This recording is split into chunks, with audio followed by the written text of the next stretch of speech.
A short track Saturday night always feels right, especially with late model stocks at Dirty Myrtle, a classic combo still live here in iRacing. Welcome to Pit Stop TV in the virtual Myrtle Beach, South Carolina. I'm Andrew Cardinale IV with Grant Brown alongside, and it's a pleasure to join you for coverage of the OnlyShortTracks Myrtle Beach 300. Tonight's coverage is brought to you by Anderson Automotive Group, by Caudill Chassis, and by RJW21 Management. I'm excited for this, Grant. This is kind of a brainchild, if you will, a thought that Matt Vorendran and Steven Oberstadt and others at OnlyShortTracks put together recently. I'd say in the last month or so. They wanted to have a race. They wanted it to be at Myrtle Beach. They wanted to pretty much emulate what has been done with the past versions of the South Carolina 400, but do it here in iRacing, do it in a little bit of their own way, and take some notes from other leagues, such as the Sim Auto Racing Association that we're so lucky to cover typically on Thursdays. But here we are. This is kind of a maiden voyage, I feel like, for special events put on by this group. And this is a solid combo. To go to kind of a tried and true combo like this, late model stocks, Myrtle Beach, just feels so right. Yeah, it doesn't get any more classic than this. You know, late model stocks and Myrtle Beach have kind of been hand in hand for decades up until the track's closure in real life. So really excited to see how they get around here today for 300 laps. Should be a long one. We'll see what the tire fall off looks like tonight. That'll be kind of the big thing. Yeah, some drivers already talking about how much the tires will fall off over the course of this 300 lap race. We'll get into that and more, but right away I want to get down and I want to talk to a couple of drivers. First off, if you had asked me yesterday, I would have told you that Zach Myrtle was going to be on the broadcast with us, that he was going to be, well, in your seat, Grant, that would be going back and forth, he and I, to do this broadcast. Things completely changed today. It's been a whirlwind of a day for him, but we want to talk to him. I mean, Zach Myrtle on the racetrack of the slate we don't always get to see, and when we do get the rare chance to see Zach out there racing, especially in a Pit Stop TV broadcast, we want to talk to him. That said, I've just realized I don't have permissions to move anybody, so we need to get a hold of Matt Vorendran real quick. I don't have perms. That's okay. We can pivot. What we'll do is we will... Didn't expect that. I came in here and I checked everything else about the broadcast booth in this Discord, and we did not check if I could move anybody. But you know what? We have a graphic I can put up, and while we sort that part out, this car, we know the late model stock, you and I, Grant, but for those that might not know the late model stock quite as well, and kind of what this car is versus what they maybe see at their local track, a limited or a pro or whatever, we can take a look at the car specifications for this late model stock car. It's all on the screen in front of you. 500 plus horsepower, 350 cubic inch V8. It is a tried and true setup, I suppose, for a race car. This would be closer to, at least in the Southeast, what you would see as a limited late model, or usually just like a late model at places like Hickory or Orange County. I think for your side of the country, Grant, up in the Midwest, it's mostly pros and supers, but the late model stock car is very common where I live in the Carolinas. Yeah, we don't have the pleasure of seeing late model stocks around here in the Midwest. We're all offset cars, where these cars do have the full interior floor pans and everything like that. The rails on the right side are all the way kicked out near the door. Definitely gives it more of an old school feel with the big truck arms and stuff, a lot more akin to a Gen 6 Cup car and some of its predecessors as well. Well, it seems like we've been able to at least dial up Zach Myrtle really quick, so let's go ahead and bring you in then, Zach. A little bit of a detour on the plan, but anyways, we don't always get to see you on the racetrack, Zach. Today, things just kind of aligned. What kind of testing have you done? You're pretty high up on the speed charts already. 4th place out of a 22-car field. That's not too bad. It's not too bad when you're only factoring in I've been doing mock qualifying runs half the time, but you know, the setup that they have for us tonight is really, really complex, because if you don't exactly get into the corner correctly, you're going to end up snapping through corner entry, which makes the car a little bit more difficult to wheel off of turns 2 and 4, so you're going to be sliding that right rear a lot. We've only got one change set, which you can only change at lap 150, so I'm I'm kind of concerned at how this is going to go because I'm not really the best at tire saving, but I'm going to do my very best. It's really, really fun setup. It's a really, really fun car and track combo, and I'm excited to see how this is going to go. Well, Zach, I think we'll check in with you a little bit later on, maybe even some green flag conversation with you, but best of luck here today, buddy. I know we don't get to talk to you as a driver very often, so best of luck. Do a good job, basically. Oh, we're going to try. Hopefully we're talking to you later on. That's Zach Myrtle, one of our own broadcasters here at Pit Stop TV. Now I've got permissions to move people around, so now we want to get down to Keith Jeffrey. And I'm gonna do a little bit of manifesting here as I move Keith into the broadcast booth here. I'm gonna do some manifesting because we have said for a while that if Keith can just go up there and get a top 5, we would have an interview. Well, we're gonna manifest for you, Keith. We're gonna talk to you before the broadcast here. Do we think we can make it happen today? Do we think we can get you a top 5 in this race? Man, I sure hope so. I think I got a pretty good grasp on how fast I need to go. You know, really got to save that right rear tire tonight. So I think I know, I have a plan. I think it's going to work out good. We should be there at the end. And I'd say this is a pretty solid set of drivers. I know, you know, it doesn't have the Sarah moniker, but it has a lot of the same Sarah feel to it, a lot of the same drivers. I mean, Nim Cross is in here, RJ Williams, Josh Parrish, of course, Matt Rolfe, you, and a couple of others. So knowing a little bit of the competition, but also maybe not knowing a few drivers, what's that like? Well, I'll tell you, we were just talking. I just asked RJ's chat if I should qualify or just start in the back and ride. It's been 50-50. The problem with that is I just, like you said, I don't know a lot of these guys and I don't know what to expect. So it'd be fun to start in the back. I used to do that a lot before I started running the Sarah a lot, where you just can't afford to give up an inch. So we'll see. I haven't decided yet on that, but yeah, it comes down to just a lot of it's just not knowing the guys you're racing with and having to survive to be there at the end, you know. Yeah, it's absolutely, I think, going to be a challenge as well to last 300 laps. I know tires are already part of the conversation for you guys. How do you feel on that front? Really good. I think, like I said, I did a 50-lap run here. I haven't really cared too much about the speed chart in practice. I just wanted to know what my car was going to do over the run. So I feel good about that. Hopefully we can put this track racer car in victory lane at the end with the information we have. We'll be watching out for car 88 this evening. Best of luck, Keith. Thanks, guys. And with that, Grant, we can kind of get back to our idea that we had of kind of going down the line. And I had a reason, a kind of a segue that I wanted to use before with the late model stock graphic here of, you know, the different car specifications for this machine. This is a car that Josh Parrish is pretty familiar with. He spots across the Southeast, particularly Cars Tour, Smart Tour, and a few other races here and there. And he very much is kind of ingrained with late model territory and late model industry, if you will, in this part of the country. So that's our next driver we're going to talk to really quick. But the fact that he's on the top of the speed chart, is that a surprise to you, Grant? Not really. I've known Josh for probably 4 or 5 years at this point. He's always a bit of a hot lapper. We'll see if he can make it last night in the race. He tends to usually be just at the mercy of some poor, unfortunate situation that kind of takes him out. But I'm thinking he might be looking good. He's got a new race car tonight, it looks like. Brand new colors on it. Looks pretty sharp. Maybe we'll see it stay up front tonight. And we'll bring in the driver out of Pikeville, North Carolina, that had a tumultuous run at Southern National a couple of nights ago. Josh, I know qualifying is about to start, so I won't keep you for too long here, but you're on top of practice here. You've won the practice session at this point in time. Does that give you an extra boost of confidence here? Yeah, for sure. It's always good to be top of the charts in practice. We'll see how that translates for qualifying. I know it's not going to matter much in the race at this track, obviously, with the tire wear and stuff, but always good when you can see your name at the top of the list. And I know you're very much well ingrained in late model culture. I just mentioned that a moment ago. You're familiar with these cars, at least to a degree. So taking this particular car to this particular racetrack, how right does this feel to you personally? Oh, I mean, it's awesome. I mean, I came to Myrtle Beach a good amount of times when late model stocks were still here before they flattened the property.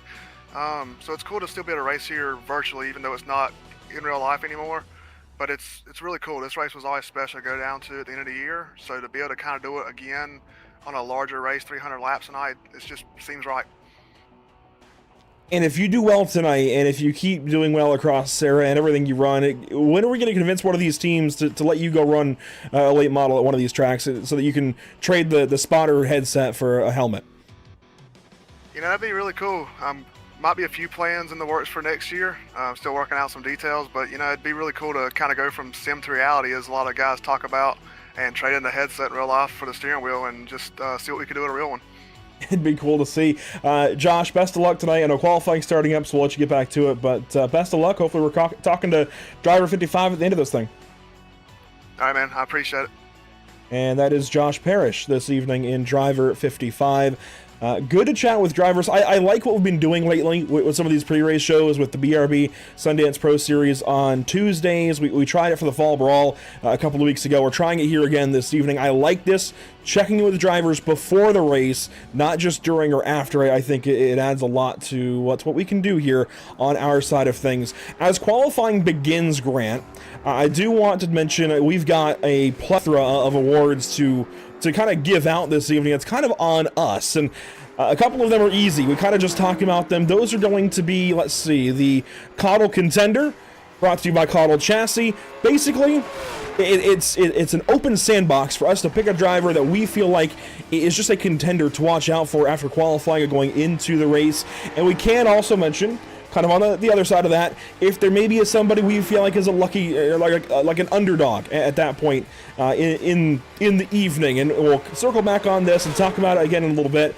But for you viewers as well, keep these things in mind. We'll be talking about these different drivers and kind of how they play into some of these awards over the course of this broadcast and this evening. We also have today's near miss, and that is brought to you by Sarah Templates. We are likely to see a couple of them here in this race. Late model stocks, Myrtle Beach, they tend to make some contact here and there, not just with each other, but also the wall. So I think we'll have a near miss or two as Josh Parrish goes straight to the top of qualifying, and I don't think that's a surprise either. No, absolutely not. And just as you say that, he gets bumped off by the 23 of Peyton Hinson. Looks pretty strong so far tonight. Hinson out of Kannapolis, North Carolina, in the Coddle Chassis number 23. Now, this is a fixed setup race. It's not open setup like we typically see in the Sarah series, so this is a little different from one of those qualifying sessions where we're kind of watching the setups do the work. This is a lot more on the driver. I like that. I do love fixed setup racing for that aspect. I really enjoy both, but I love that it brings out the driver a little more in the actual setup department, I guess, or the qualifying department especially, as Matt Rolfe is a little off pace there. He's actually at the very back of the field. I think he ran a 25-second lapper intentionally, so he will start towards the rear. But Zach Myrtle is hitting the racetrack. Let's see what he can do.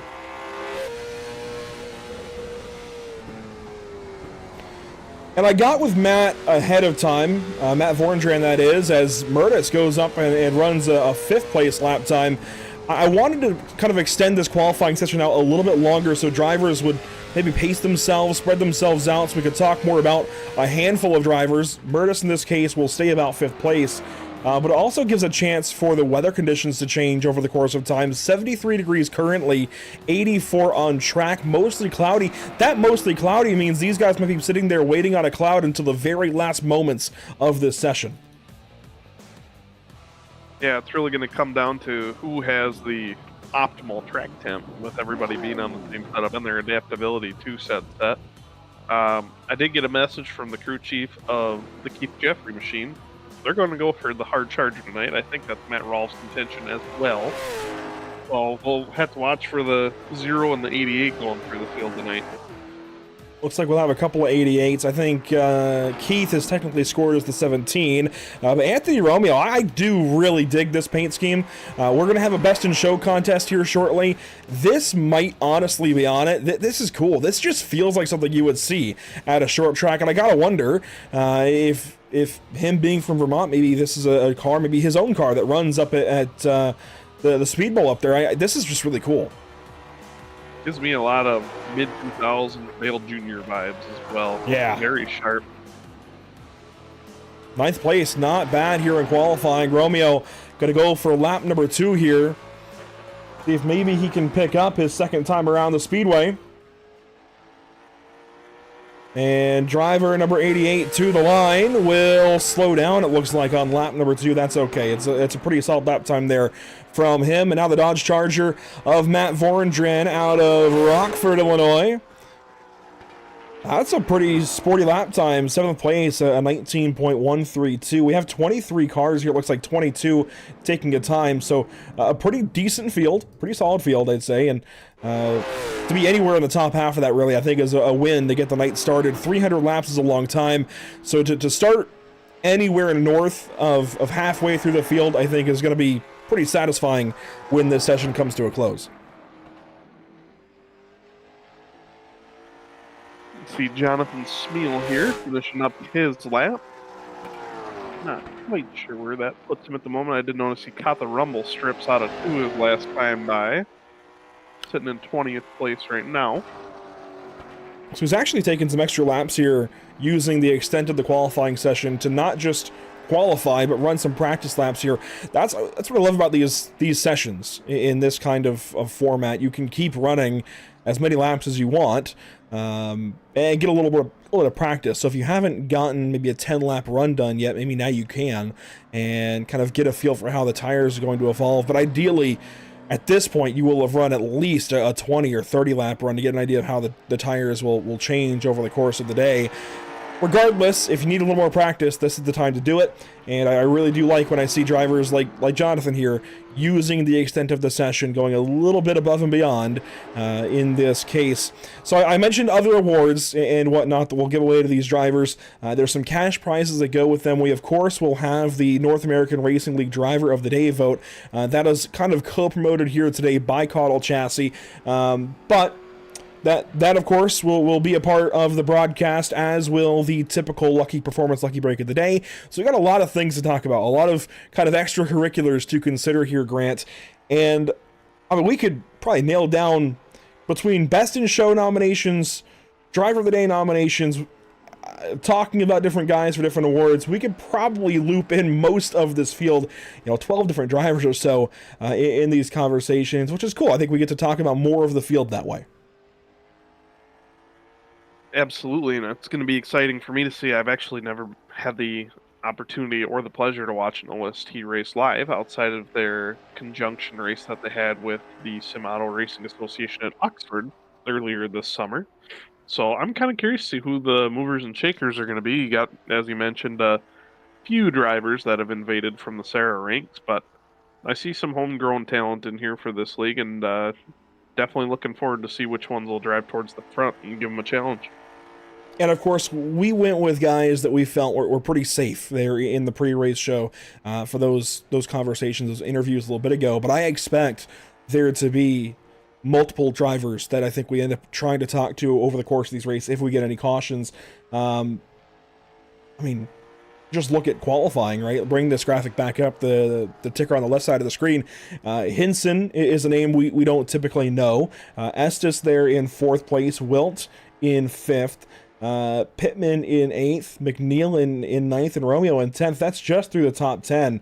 All of those drivers, I think, are worth watching. And if we, honestly, this might be a slight giveaway. If we go back to Peyton Hinson's lap, he might be our Caudal contender. The fact that he went and put it on pole, he's got the Caudal Chassis logo plastered all over the race car.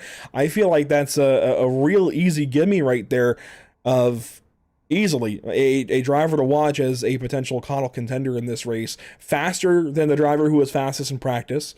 And, I mean, on top of the whole field, of course, ahead of guys like Josh Parrish, RJ Williams, and everybody else that's here this evening.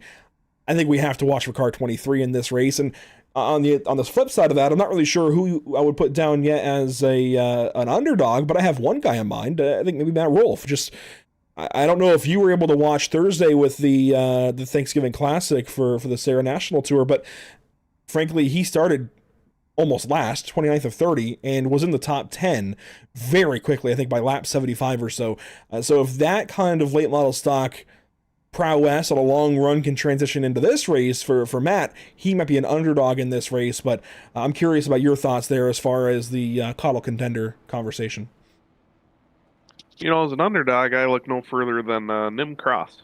He's a guy that shows up, he's putting in all the laps, but, you know, he doesn't necessarily have the finishes to back it up yet, but that's all right. I mean, I think he's pretty good at keeping the car clean.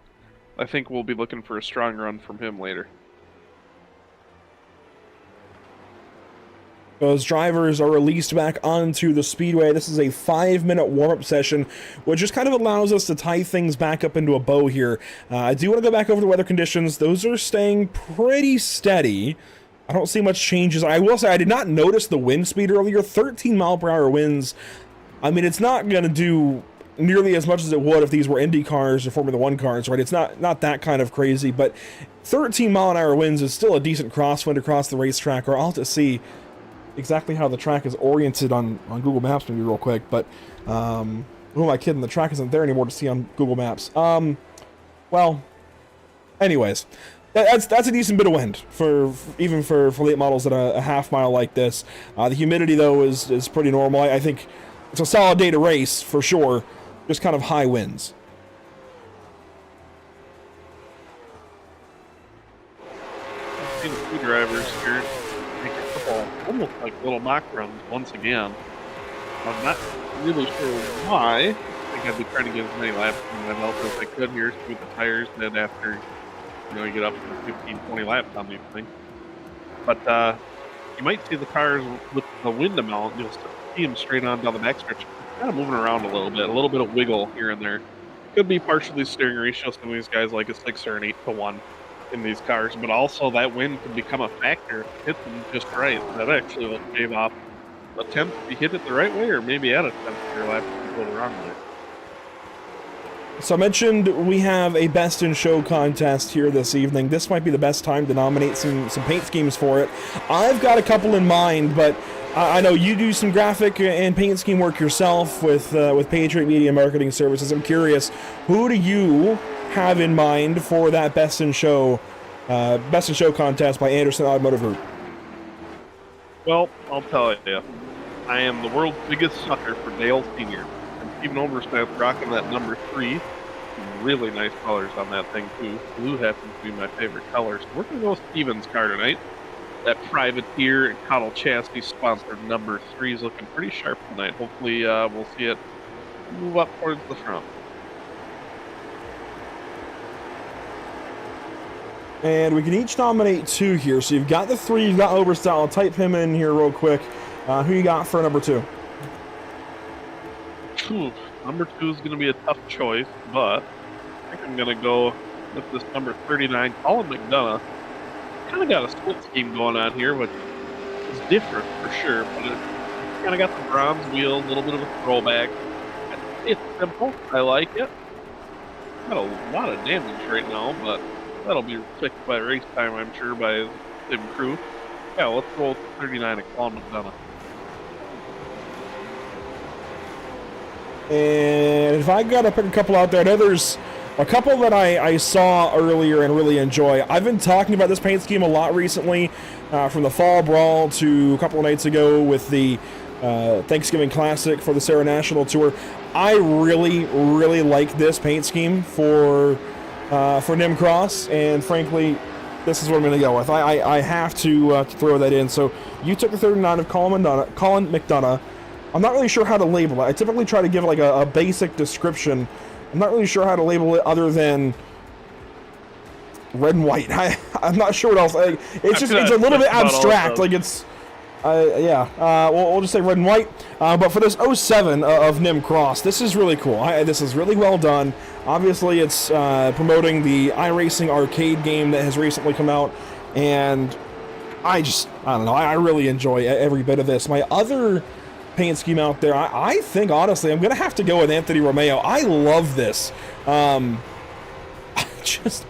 don't know why this has such a cool short track vibe to it. I don't know, this is unique. Like it's not trying to be kind of a basic thrashy in your face short track paint scheme. I don't know. It's unique. It could use some sponsor logos maybe, but that also might take away from it maybe. I don't know. It's really cool. I'm a big fan of it, and I'm gonna notch that in as my other pick for the Best in Show contest. So give me just a moment to get that live. We will run this vote through basically halfway.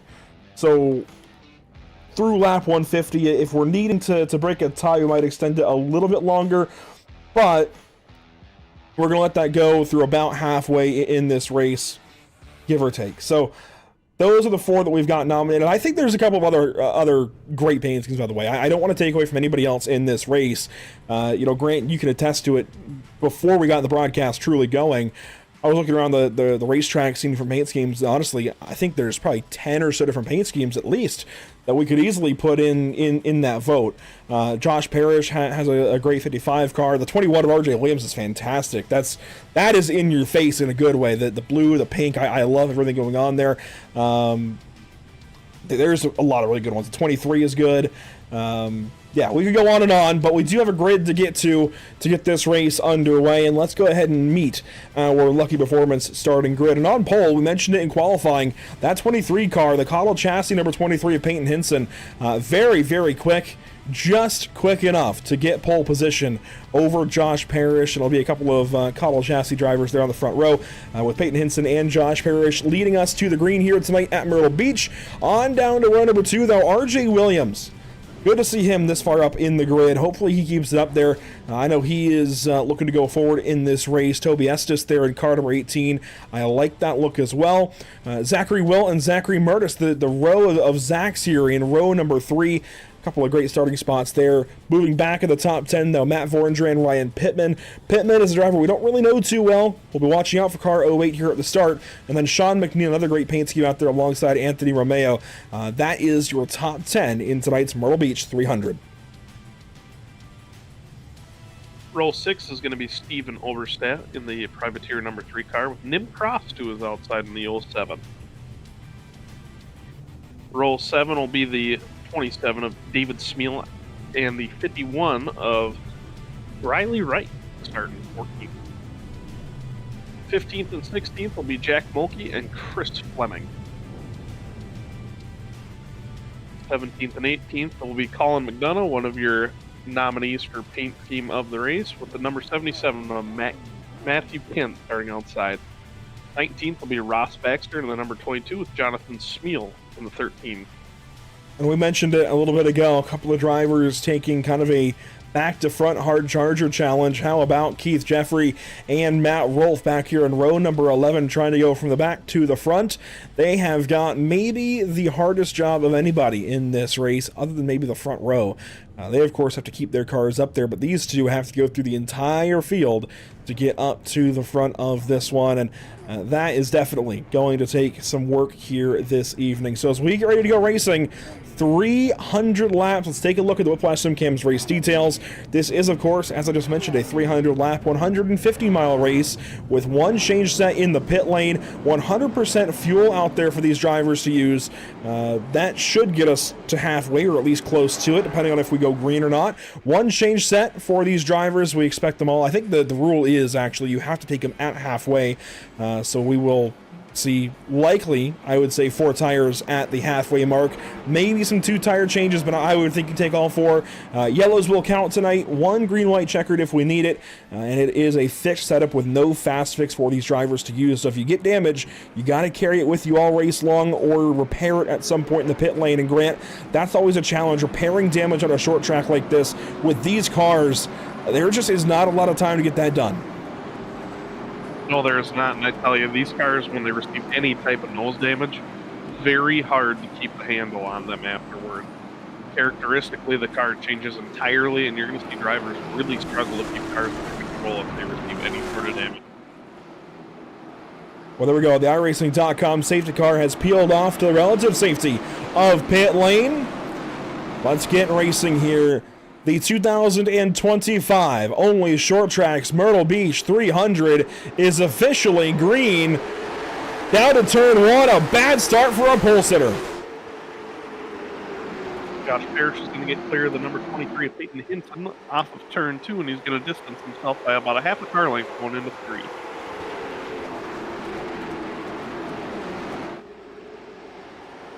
The first lap will go complete.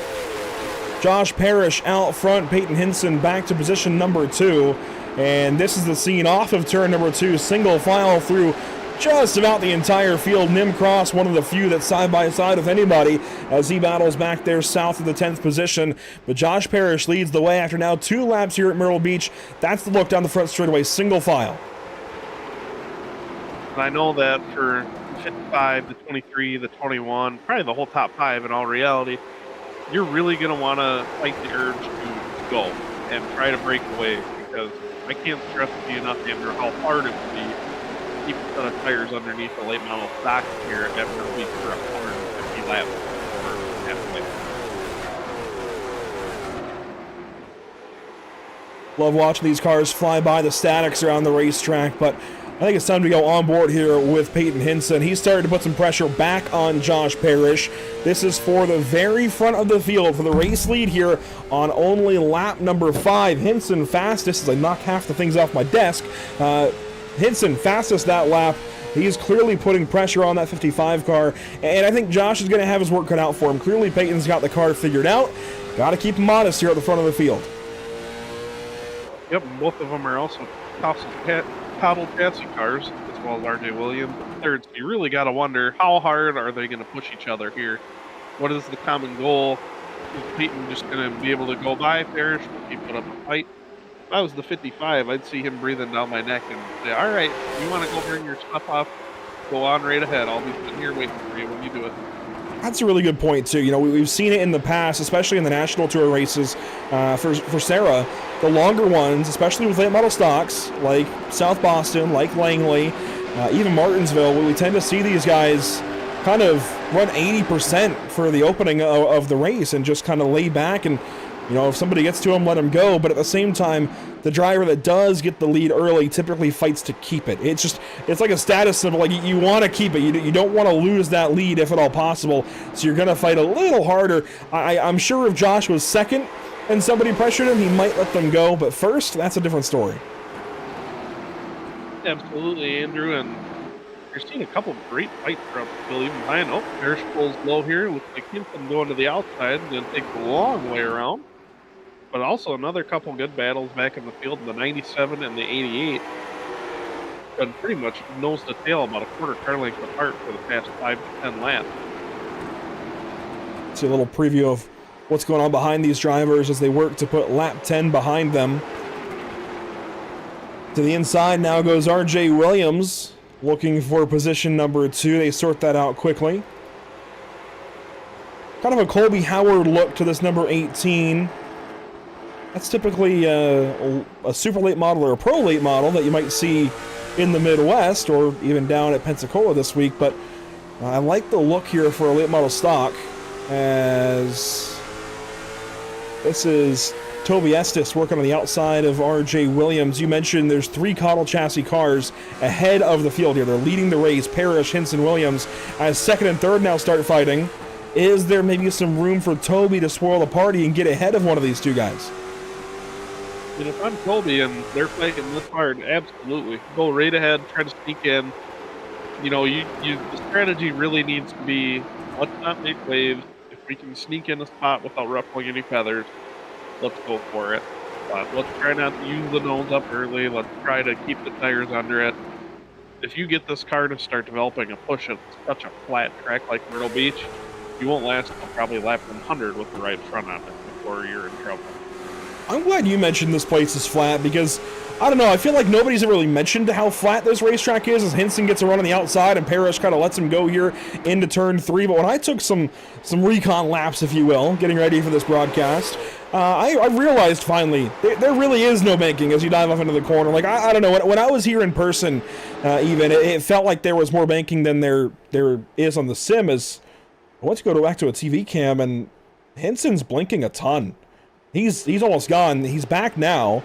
You see Parrish and everybody kind of backed off our camera went spazzing out because he was no longer in the sim for a second. He was out of the world there for a moment, but that actually helped him out a ton as everybody kind of checked up for him to blink. And Parrish, I'm not really sure why he's running a half lane down the racetrack, or really a full lane down, but he is kind of taking that inside. Maybe is he trying to run on colder asphalt? That could be the thing that's happening right now. Dynamic track is definitely a thing. Definitely can bite you. I'm not really sure how much it would benefit you, to be honest, with sacrificing your entries as you are, being a whole lane shallower on entry to the corner. Might just be doing it to take kind of a protective line. If you want to pass me, you're going to have to go all the way around the outside and turn your stuff off more. It's definitely unorthodox, I would say, for Josh Parrish, especially at a flat track like Myrtle Beach. Back to that point, if we watch here from the driver's eye POV with Josh Parrish, you dive up into the corner, it's almost more similar to Langley, I feel like. I mean, there's just nothing to catch you. You can easily go way up the racetrack. I don't really know why Josh is running this line. But if that's what works for him, hey, it's hard to knock it. He's running second still, so he's doing something right. Maybe we'll just call it RC car tactic. He's professional at that. Maybe, yeah. I see Privateer Race Products and everything they do with their social media campaigns and such, getting into all of that RC car racing. It's not something I've really ever understood, but I have a great respect for any type of racing. And I mean, those guys that do it clearly care a lot about it, and it seems pretty cool. It's something that would be worth going to one day. But battle here for the 10th position. McNeil slips up. That's going to be Smeal Jr. going underneath in that 27 car. And Smeal is a driver I recognize from that kind of joint event when OST ran with Sarah back at Oxford in August. And this 27 car was one that stood out to me then. It's one that stands out to me now. It's a really cool, simple look to it. I mean, I could see this paint scheme being one that is feared at a place like a Hickory or a Kingsport. Like, you just know it's one to watch for. It's a guy who wins and will use the bumper to get you out of the way. I don't know what David's like in that regard, but it has that kind of mean look to it. Yes, it does. That matte black, kind of satiny look going on there. Nice little red on top. The polished off, and it was something to stand out to the fans of the fans. I'm a fan. He's also got Mission 22 on the back bumper, which is a great cause as well. We also got a second 27 doing a Kevin Harvick impersonation late behind. That's Jack Mulkey, one of the admins and co-founders of OnlyShortTracks out of Indiana as well. And he's got the 97 who's inside. Big checkup there for car 97. That was Sean McNeil just hanging on to it. Driver out of New Jersey. This is like Jersey Shore area, I believe, like way down in New Jersey. I had to look this place up. I was in Jersey recently for a family trip, and I had never heard of this particular town. But I mean, it's like way down there. It's practically Delaware, just across the bay. But regardless, Sean McNeil sinking just about as low down as that town is in New Jersey. He is really dropping to the field right now. Started further up. We can bring up the stats here. Yeah, started 9th. He's down to 13th. About to be 14th as McDonough works to his outside.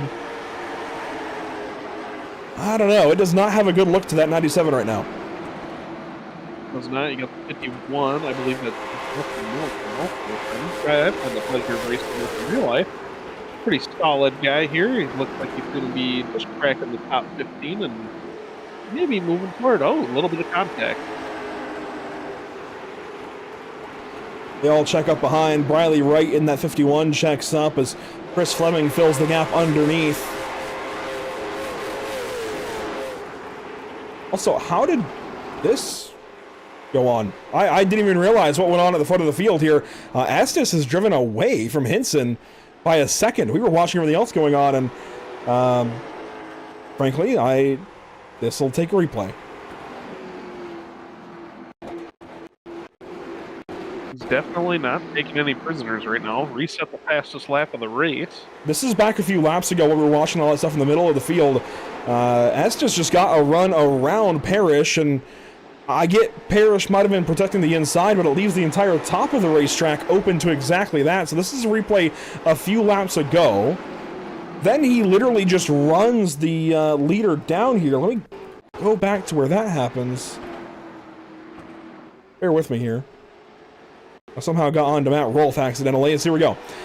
This is the 18 making the pass on, at the time, race leader Peyton Hinson. Estes has now driven away by 1.5 seconds. So this begs the conversation again here, Grant. Is he using his stuff up too early? Are other drivers maybe saving a little bit right now? Is this going to come back to bite him in 100 laps? Well, we got currently 117 laps until the break, and he's running, what was it, 19.3s? He's almost 7/10 quicker than the middle of the field. So I've got to feel like maybe he's doing a little too much too early. And now it's over 2 seconds to the car in the runner-up position. There's a specific race from when I was still doing Cars Tour stuff years ago. A specific couple of races, actually. Orange County and Caraway. They both tend to eat tires up, at least at the time. And everybody in those races, when we were going through tire shortages from Hoosier and whatnot, you just literally could not get tires, and when you did, they were a completely mixed batch of what you could get. Everybody would sit back and run like 50%, and it looked like when NASCAR tried, I think it was in 2018 for the All-Star race, like 400 horsepower and massive 10-foot spoilers in the back of the car, and everybody just kind of putted around like it was a street stock. That's what that race looked like to me. That's what those races would look like to me, Caraway and Orange County, at the beginning. And that's what it's starting to look like here. Guys are kind of sitting back and packing up, and they're not spreading out right now. You're seeing some go forward, some go back. Parrish is sitting back now. Vorndren is here in the top 5. Myrtle has gone to 4th. And look at this. I mean, you see around Oberstadt, he's checking up, and other guys are going around him. Guys are saving tires on the bottom. Those that don't want to save are going around on the top side. And it's just a complete mess of who wants to do what right now on different agendas. Okay, it's definitely interesting here. I don't know if now is the time to go. I'm not sure if they have anything online. Maybe the halfway break or top whatever spot, but there's some guys that are racing like we're 30 laps to go, and we could almost not be any further from it. It's crazy how hard some of these guys are going, stacking up on the outside.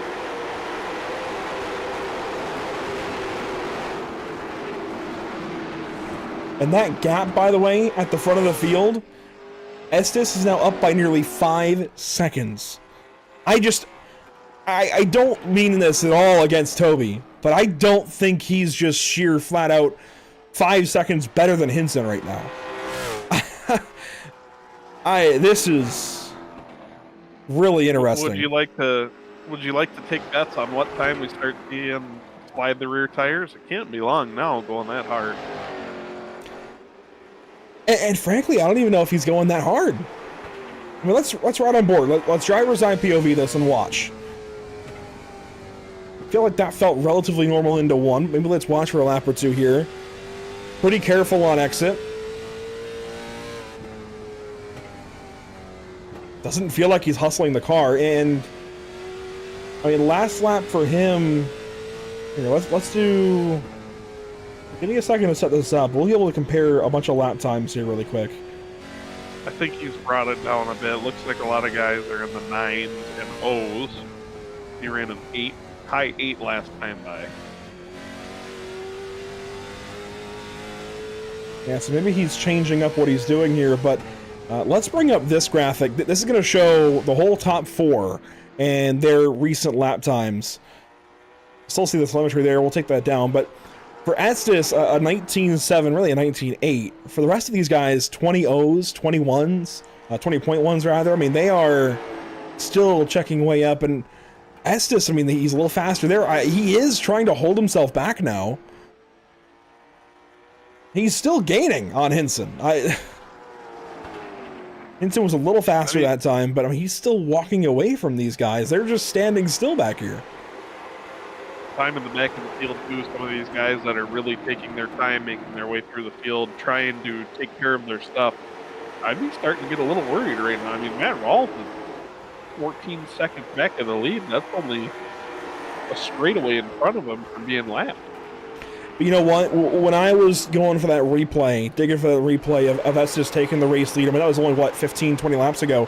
I accidentally got onto Rolfe in between. And I can keep seeing iRacing while the transition plays. And I saw Rolfe around nobody when I was flipping back the replays. He was around nobody at all. That has changed. He has started to catch back up to the field. And I suspect that Matt was likely laying back from the very start, let that gap build up, and is starting to kind of, like, he's managing his lap times, right? So as they all slow down, he's kind of staying level, maybe even picking up a little bit because he knows he's saved from the very beginning. So I wonder if things are going to flip. And I go back to Thursday night with the Privateer Race Products Thanksgiving Classic. He started 29th of 30 and was in the top 10 well before halfway. So Matt can definitely do it. Granted, that was an open setup race, so he could tune it to be an open, a long run car, but he at least can manage the car in general over the course of a long run. Give it 50 more laps, I think he'll be a little further north.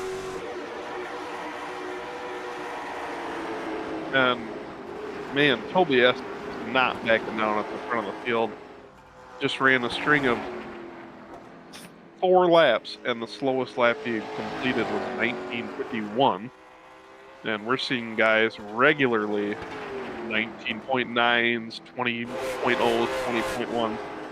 He's averaging almost half a second to 3/4 of a second faster than the rest of the field.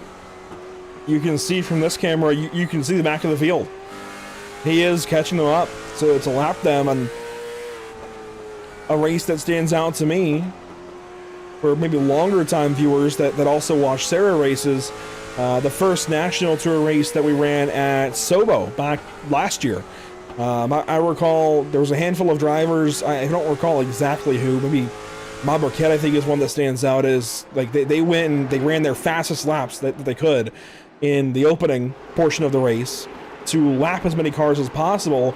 And there were drivers such as Matt Rolfe, I think Rocky Boyd was one, and a couple of others that kind of sat back until the leaders caught them, and then they started racing. I wonder if we're heading towards a similar scenario here. I mean, Estes has got nearly 10 seconds on Hinson, and even from Hinson back to Wilt, it's 2 more seconds.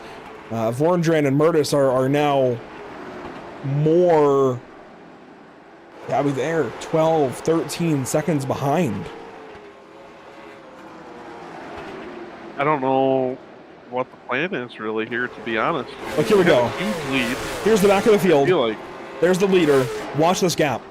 This is how long it's going to take. Empty racetrack. There's Hinson. And then everybody else. Hinson has half the straightaway on the rest of the field. Toby has 3/4 of the track on him big year already. And then, yeah, there's Toby Estes running the back of the field now. This is definitely going to be abnormal. He's almost running qualifying laps here in a 19.403 last time by.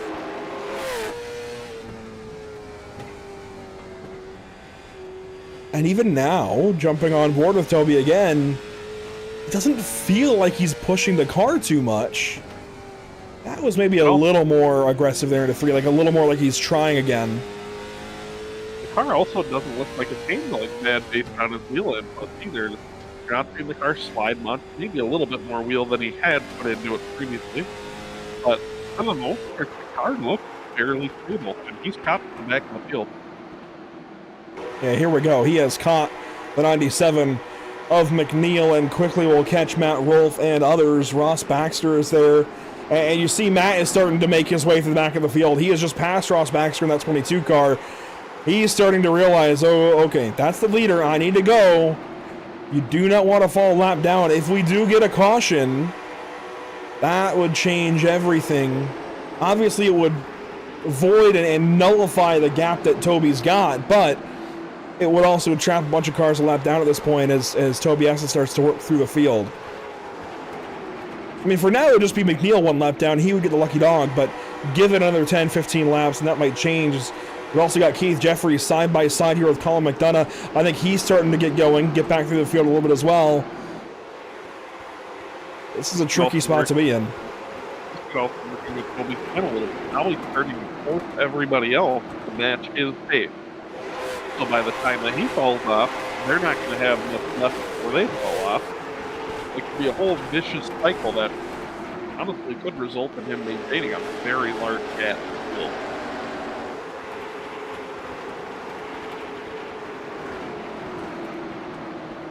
So Toby Estes has now put 2 cars a lap down. He is going to start to work here on the 13. That is going to be Jonathan Smeal as Jack Mulkey blinks a little bit. He's having some connection difficulty. That's that yellow and red Kevin Harvick 2007 lookalike, just ahead of that red and white 0 of Matt Rolfe. So blinking right here in front of the leader. Estes has to check up as they get backed up there with Smeal down low.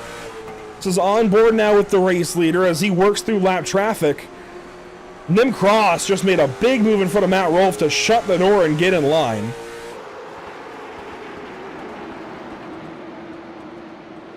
Oh, Estes taking some chances here. Yeah, that was one right there in 3 and 4. He just poked to the inside of Smeal on entry, and the gap closed up quickly.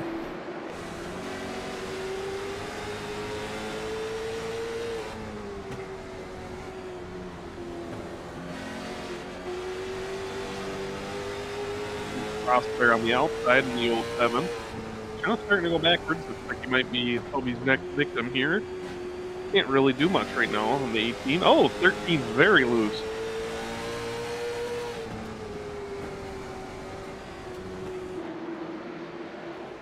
Smeal still trying to hang on. And this is going to maybe start to help guys like Wilt and Hinson and Vorndran and Myrtle that are the rest of the top 5. Oh, and Estes just got the wall there. He might be a little bit frazzled here. This 13 car has been a little unpredictable in his line. It's kind of causing the 18 some headaches now.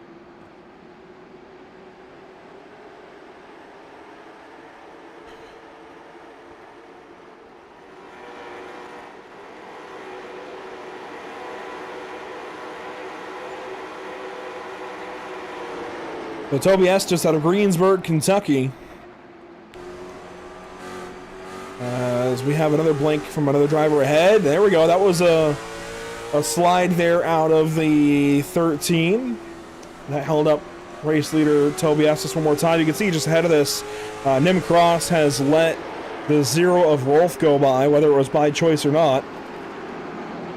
So Matt continues to work back forward, and really, I would say as long as Matt has one car between himself and Estes, he's probably okay.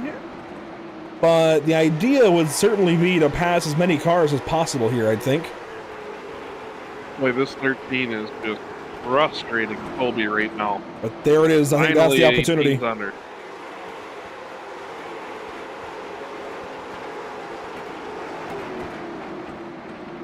Finally be able to keep it to the inside here, see if we can keep the run. 13 is falling on the wheel. 8 on right now in his Charger. Yeah, gonna let him go. Oh, Nim Cross! Oh, that's going to be a crash and a caution. Cross is around. Caution number 1 here. You saw it happen live. It was as Toby Estes was trying to lap the field. This is not ideal.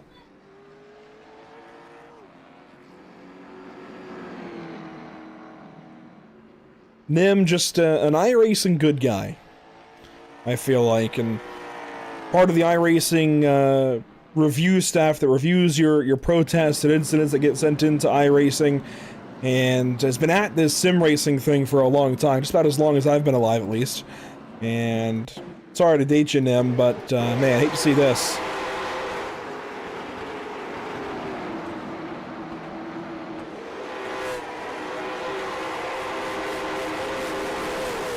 This is the look at it down to turn number 1. just kind of got checked up behind Matt, and then the 13 ran right in the back of him. There's not enough time for the 13 to check up. Yeah, there was really nothing that Nim could have done there to avoid that at all. The 13 had stuck ahead of the team coming into the corner. Here's a look at it again. This time, though, from Smeal's perspective, you see Nim just check up. It's like, I don't even know, like maybe he was following the architecture of the corner where it's a little bit irregular and was trying to get back in behind Rolf a little bit. Let's maybe see this from above. Maybe that'll help us out. So watch the 07 and watch the hash marks as well in the corner. I know it's from the far side of the track now. But he just, I don't know, like he was trying to follow the architecture of the corner, I guess. I was just a little bit irregular and get back in behind the 0, and that required him to check up just slightly. And the 13 just happened to be there underneath him. Regardless, not at all what we want to see for Nim, and Smeal ends up falling a lap down in all of this anyways. Baxter and McNeil also 1 lap down. And that lead of 12 seconds or so for Toby Estes is wiped all away, Grant. Yeah, that was all for naught, unfortunately for him. They've got a little over 70 laps here until the break. Looks like we're about to go back green here. I'm curious to see if he'll be able to hold the lead for more than 5 laps. Those tires have got to be just absolutely destroyed. Time will tell. The iRacing.com safety car pulls away. We're going to turn things back over to this front stretch drone here into the restart zone. Waiting on it, and there's the restart. Estes goes nowhere. The bottom side again has trouble.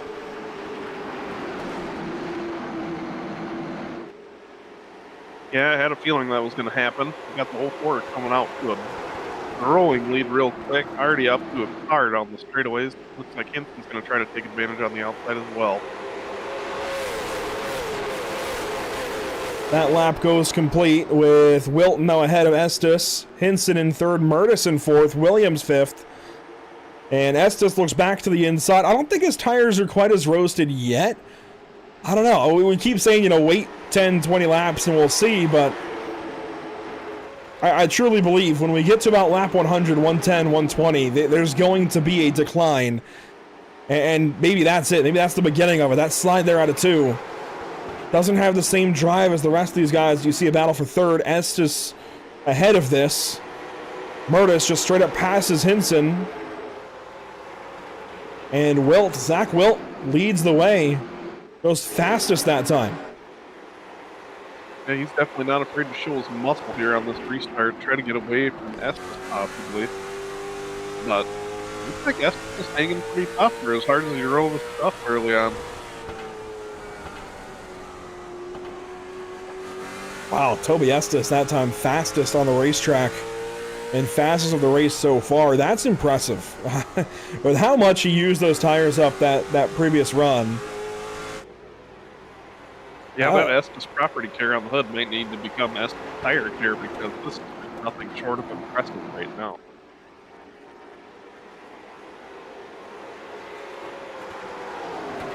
I don't think the 18's done.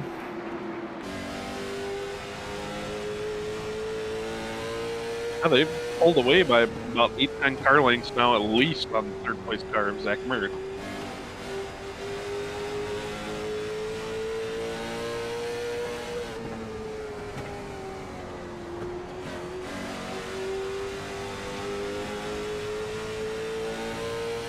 There he goes to the inside. Toby Estes looking underneath the 04 of Zachary Wilt.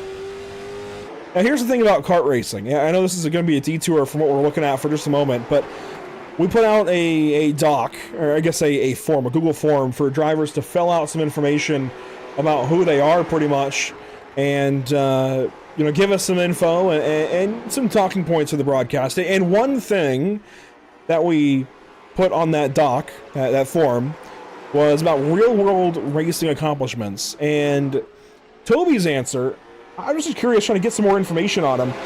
Toby's answer here is that he is a multi-race winner in kart racing. And my thing that I wonder about, Grant, I'm not sure how prominent it is up in Minnesota, but here in North Carolina, kart racing honestly typically means dirt kart racing. I wonder about Kentucky. I would think it would mean more so kart racing or dirt kart racing than asphalt and road karts, but he doesn't specify. So I'm very curious. The fact that he's at an oval late model race, I would also think based on that he probably means dirt kart on an oval and not road karts. But I don't know. I'm curious. I'm sure somebody will let me know in the comments if I'm wrong, but outside of the big track in Kentucky where NASCAR owns, I don't really know of an asphalt track for weekly short track racing. I can't think of one either. Yeah, I can't think of really any, at least any prominent asphalt short track in the state. I believe Louisville used to have one, but I don't think that's even active anymore, so I don't know.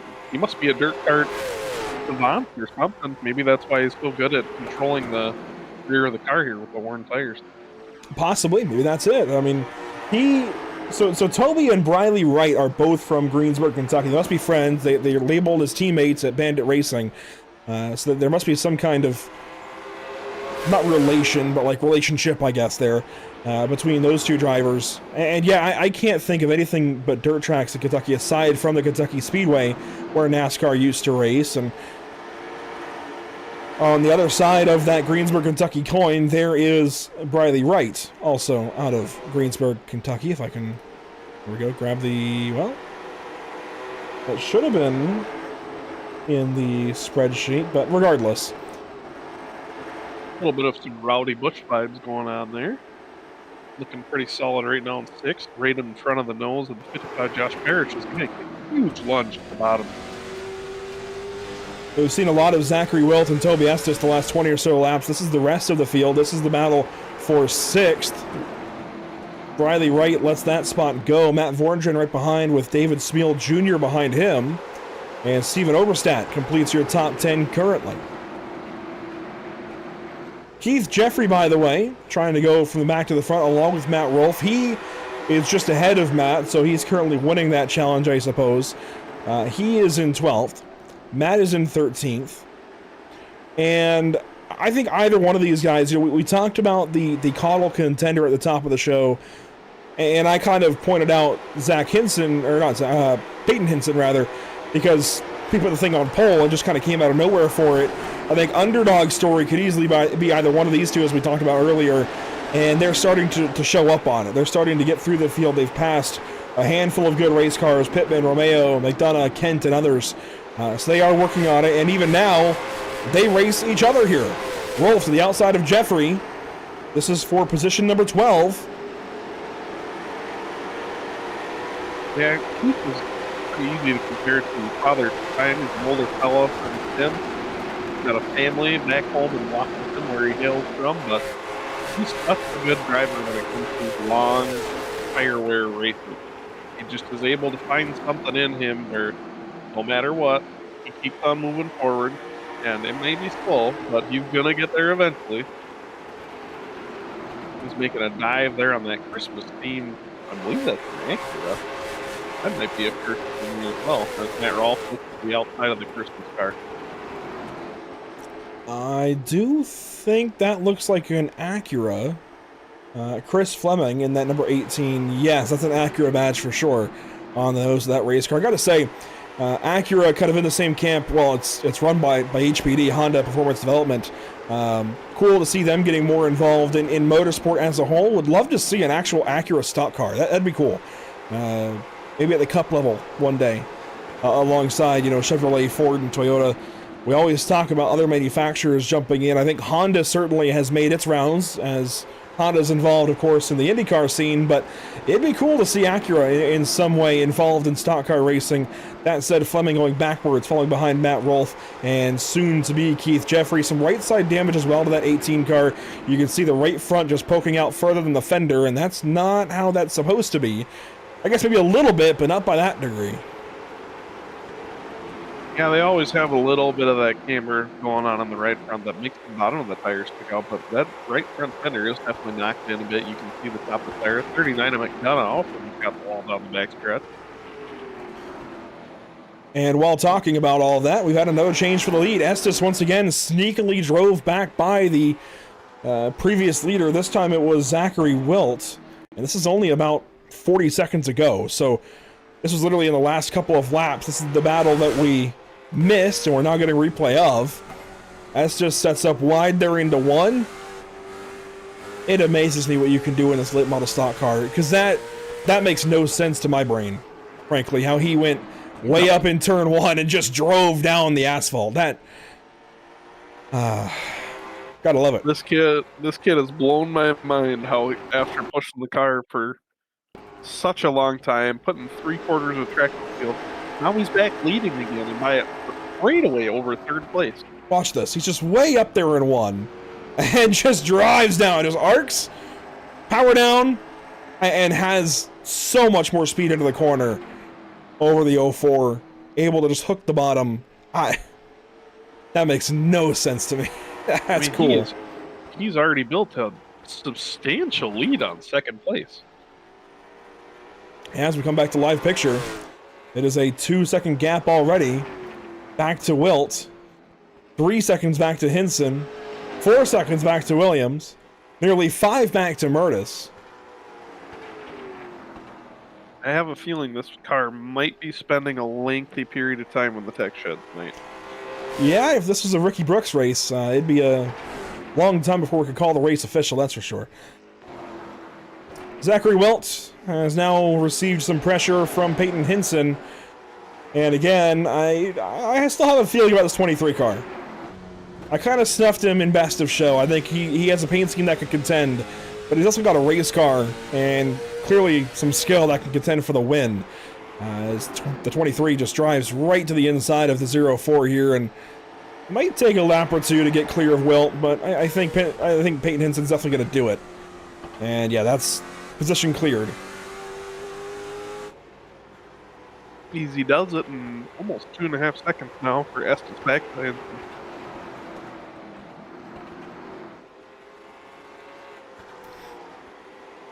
Well, still some time to vote for today's Anderson Automotive Group Best in Show contest. So far, it's Steven Oberstadt leading. That's driver number 3. Well, scored as driver number 8, but on the racetrack as driver number 3 this evening out of South Carolina.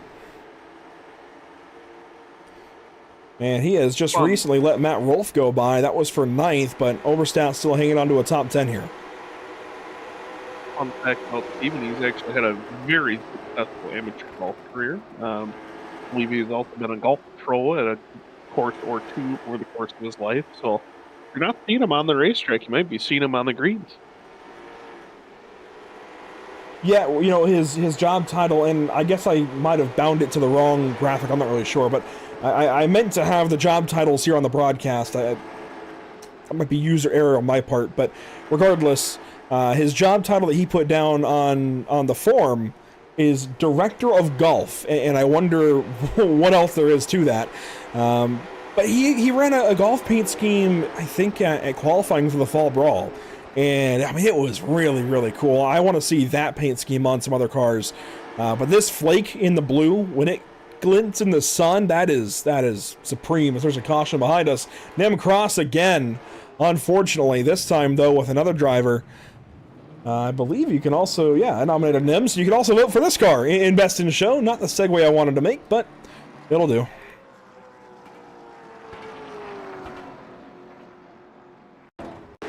Minute here to go back, find what happened to the 07. Looks like that ally, date number 77, was also involved here. Matthew Kent is that number 77 Alex Bowman lookalike. Down to turn 1, cross just up the racetrack, and oh my. Vicious hit to the driver's door there. Oh, and he wasn't done.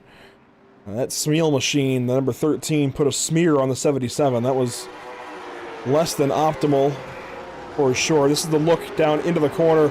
Nim just missed one That's pretty cut and dry, and then you see the 97 pile in, and then wait for it, right here, boom. Yeah, that's always unfortunate to see. You never want to see top and stationary car getting hit like that after the caution has been called. There's the tap, the hit, and then he's minding his own business with suddenly, boom. Well, hopefully that doesn't cut the 77 of Matthew Kensonite short. But I wouldn't blame him if his bell was rung a little bit after sitting there and going through all that. We're seeing some pit stops here live, and I'm going to wait for this to kind of come together a little bit before I comment on it, but I do believe the rule is that you need to wait on halfway to take your 4 tires. I don't think you can anytime before halfway. And it's interesting because Zachary Wilt came into the pit lane, and I think he took tires. Here's a new development as well. The 18 car has left front damage that he picked up somehow during all of that. Oh yeah, that left front is punched in. See if we can get a better view of it. Right? Yeah, you can kind of tell there when he comes around the corner. You'll see it as well. So I'm not sure the situation with Wilt. I'll look for clarification on that from admins, but here we go. Back into the restart zone. Toby Estes leads us back to the green flag. Hinson on his outside. Green flag we go. Definitely a late start there by the front row, and the 23 is going to take advantage of it. He was pouncing, waiting for it. Big amount of drive as he touches the wall on the outside, going down into the 3. Hinson hanging it all out. Keith Jeffrey around. That's the 88, and we've got a caution once again. Everybody checks up, but there you see in the outside wall, Keith Jeffrey and Jack Mulkey. Oh, Jeffrey's done. Keith's done. Yeah, that left front has significant suspension damage.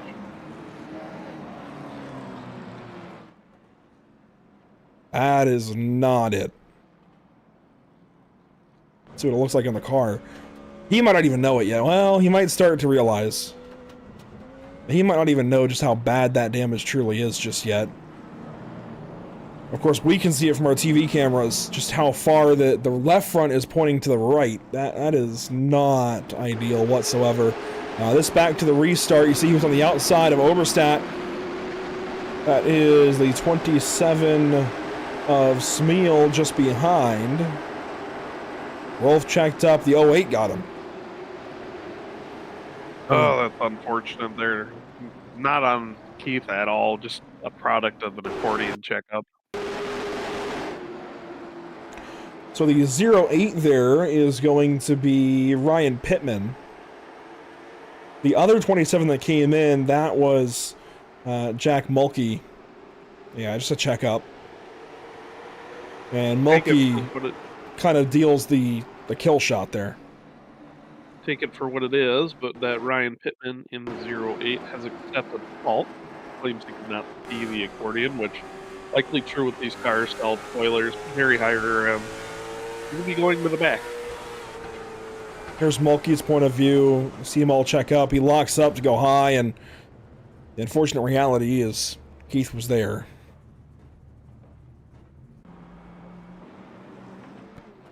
Definitely an unfortunate bump in the road there. I don't think Keith should be coming back from that one. We have a new leader. Well, I tried manifesting a Keith Jeffrey top 5 earlier with the pre-race show interview, and unfortunately that doesn't seem to have done it yet either, so we'll have to keep working on what's going to finally do it for Keith.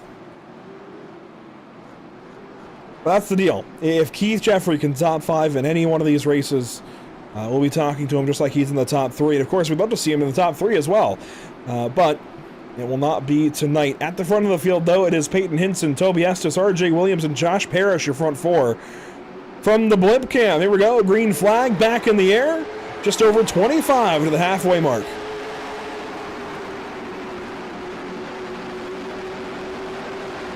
And I think we've finally seen the tires start to go away for that 18. RJ Williams made it look easy going by the 18 car there. That was for second. Well, look who's back. Josh Parrish is working the outside of the 18 for the third spot. Parrish kind of disappeared to the last 110 laps. Back in the top 5 now. And working on the outside of the driver that I believe has led the most laps in Toby Estes. We can't look too far behind the race lead. Hinson has got his work cut out for him. There you see RJ Williams, I believe the first of the 18-second lap times. Williams putting some pressure on him. He's running like a scalded dog trying to get that 23 of Hinson. Here's the onboard for RJ Williams, trying to chase down this 23 car. Hinson faster into the 18s again. And that time Williams did not go faster. Estes, here we go. Parrish and Estes must have made contact, it sounds like. 18 nobbled and rolled up the hill. Parrish had to get out of it, and it's going to allow for commentators Zach Myrtle the inside and up to third place right from Damon. So Myrtle works up underneath and into the third spot. Josh Parrish follows suit. Here comes Vorndran. Here comes Rolf. The 0. Well, I guess the double 0 and the 0 into the conversation. Rolf has done a great job of keeping the tires under it these first 129 laps. Only 20 more to go until halfway, so be curious to see what the strategy is. Have we had a clarification at all on the tire situation? I think Mr. Justin Mulliken has got his work cut out for him here. I was asking as well if Wilt took tires, but I'll ask again for clarification. They did say to type in caps. I'll do that quickly. While Andrew's taking care of business there, we got the 55 and the 02 starting to fight a little bit. You can see them in the corner of your screen. About a 1 car length gap down the straightaways. Myrtle looks like he might be able to start pulling away from Josh now. And a very hot and heavy battle at the front. Well, the 23s are receiving a ton of pressure from the 21 of RJ Williams. Little contact for Hinson down the back stretch. You can see RJ's able to get just a hair lower through 3 and 4. Hinson kind of washed up on the outside there. Might be a product of some more worn tires. RJ was pretty quiet, looked like he was saving his stuff well. You can hear him fluctuating the throttle off the corner. Must be a little bit stunned for him right now. Word from race control is that pits are closed at this time all the way to halfway, and that yes, drivers must wait until halfway to make a tire change unless they blow a tire. So that could have been the case as well for Wilt if he did take tires. We have not received confirmation yet on that situation, but we'll keep pressing on as these top two are getting real exciting. And yes, to Brendan Kennedy out there, eagle-eyed viewer, as we mentioned earlier, that 27 that we saw a little bit ago, Jack Mulkey, that is a throwback to the 2007-ish that era of Kevin Harvick when Shell Pennzoil jumped on board that 29 car in the NASCAR Cup Series. But here we go, 15 laps to halfway. RJ Williams putting pressure on Peyton Hinson. One more time. I want to go back one more time to the Coddle Contender little segment that we did earlier. I really feel like this 23 is going to be the car to beat as the night goes on. Just, I don't know, qualifying said something to me, and the fact that Hinson drove back to the front here. I mean, RJ is putting up a great fight now as well, and definitely throwing his hat in the ring. But I called my shot earlier. I felt like Hinson was the car to beat at that point in time. I'm going to stand by that. I think if you wanted to make a counter argument, though, RJ is definitely looking good. Yeah, I hear nothing wrong with what you're saying here. RJ is looking in top form tonight. He was really strong in the Winter Derby as well. So here we go. These two drivers, just over 10 laps to go in this first half of racing at Myrtle Beach. Zach Myrtle is closing in. Josh Parrish is closing in. We could have ourselves a really cool little 4-car race to halfway over the next 10 or so laps. There's one car way off pace right now, and that is Zachary Wilt, actually. So we don't exactly have confirmation on whether or not he took tires. But look at the pit time here, 17.18 seconds. That indicates to me that he at least took 2. As there's a caution, it's Toby Estes. The wheels had officially fallen off for Mr. Toby. He was having a really, really hard time keeping cars from getting around him, and we'll take a better look at it, but it honestly looks like he blew a rear tire. It kind of looks that way. Let's go on board. This might be the best look at it. But it just immediately came around on him. That might be it. He had fallen all the way back to the 8th position, was battling that Christmas-themed car to fall back to 9th, but the whole line of cars stuck behind as well. He and bobbling all over. It does not look good for Kobe. Here's the onboard. Or not the onboard. Here's the tower view into the corner. We already saw the onboard. What I am going to try and do here, as this... We'll see if race control kind of combines this into the halfway break. He has not yet pit, Toby Estes. So I'm going to dial him up, actually. Let's bring him into the broadcast booth for a second. Let's just ask him point blank, did the tire go down?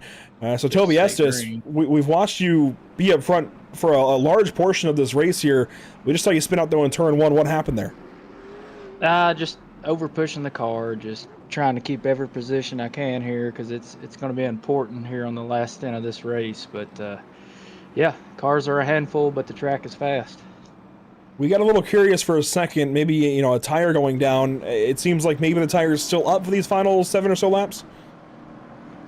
Yeah, it's up. I cooked the right rear there for a little bit. I really needed it to kind of stay green to give me that buffer that I built, but you know, it's short track racing, so there's going to be cautions. And yeah, we were marveling at the 12-second or so gap that you had built up. Were you trying to pace yourself at one point? Because it kind of seemed like you tried to lay back and then kind of abandoned that. What was going on there? Yeah, so I would I'd get up front and then try to run some pretty good lap times and then try and lay back just to save a little bit of tire, but I don't know. My brain is scrambling here for this last stint after we pit. I'm not real sure what to do, but it's fun either way. Well, hey, on your broadcast form, you filled out that you do some kart racing. Is that dirt kart racing, road kart racing? What is that? No, we go-kart race in the dirt. It's dirt racing. I figured as much. Well, best of luck here. We'll get you back to it. Yep, appreciate it. Thank y'all. That's Toby Estes in car number 18 going back green here. Very quickly, I definitely had my suspicions, as I mentioned earlier, that it was dirt kart racing, but here we go. Just about 6 laps to the halfway break. Bad restart there for Hinson. RJ Williams takes advantage, and RJ takes point.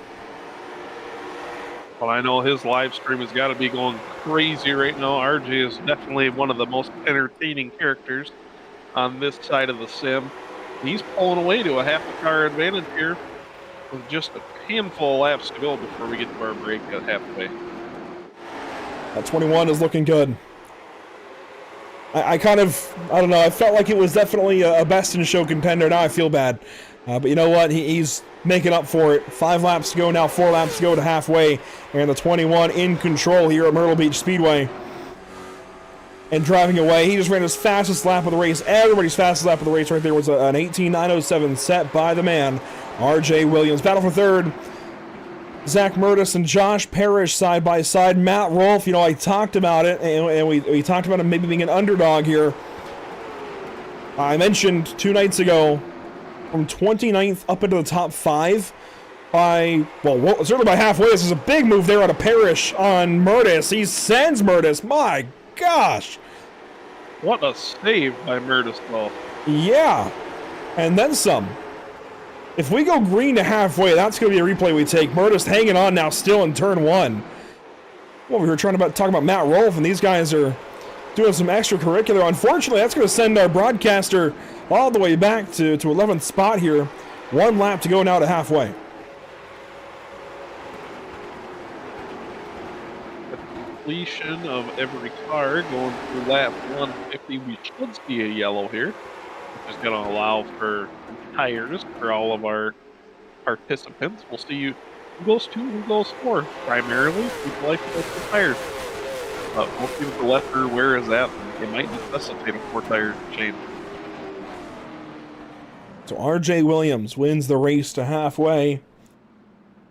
We'll give you a couple more laps here under caution to... Oh, Matt Rolfe straight to the pit lane. I think the pits were opened there. That's big if he got down and nobody else did.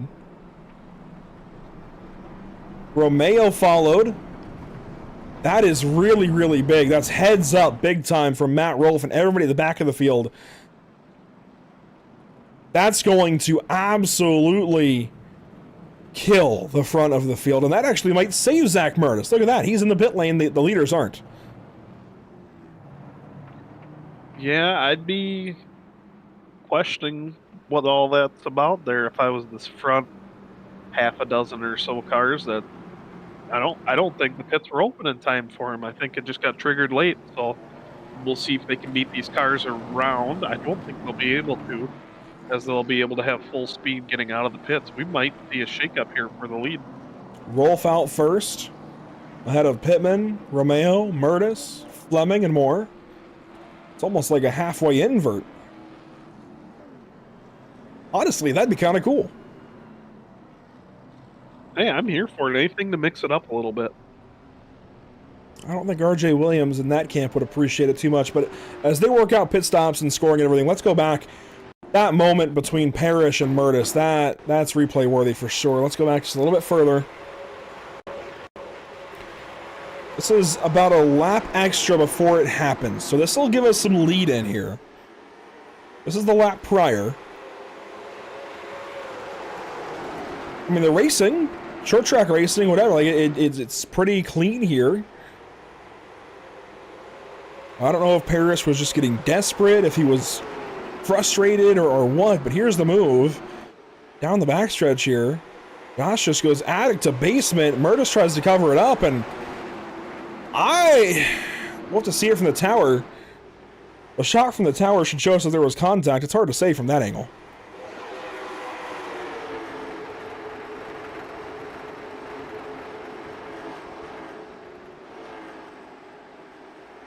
So watch here into the corner. There was definitely contact.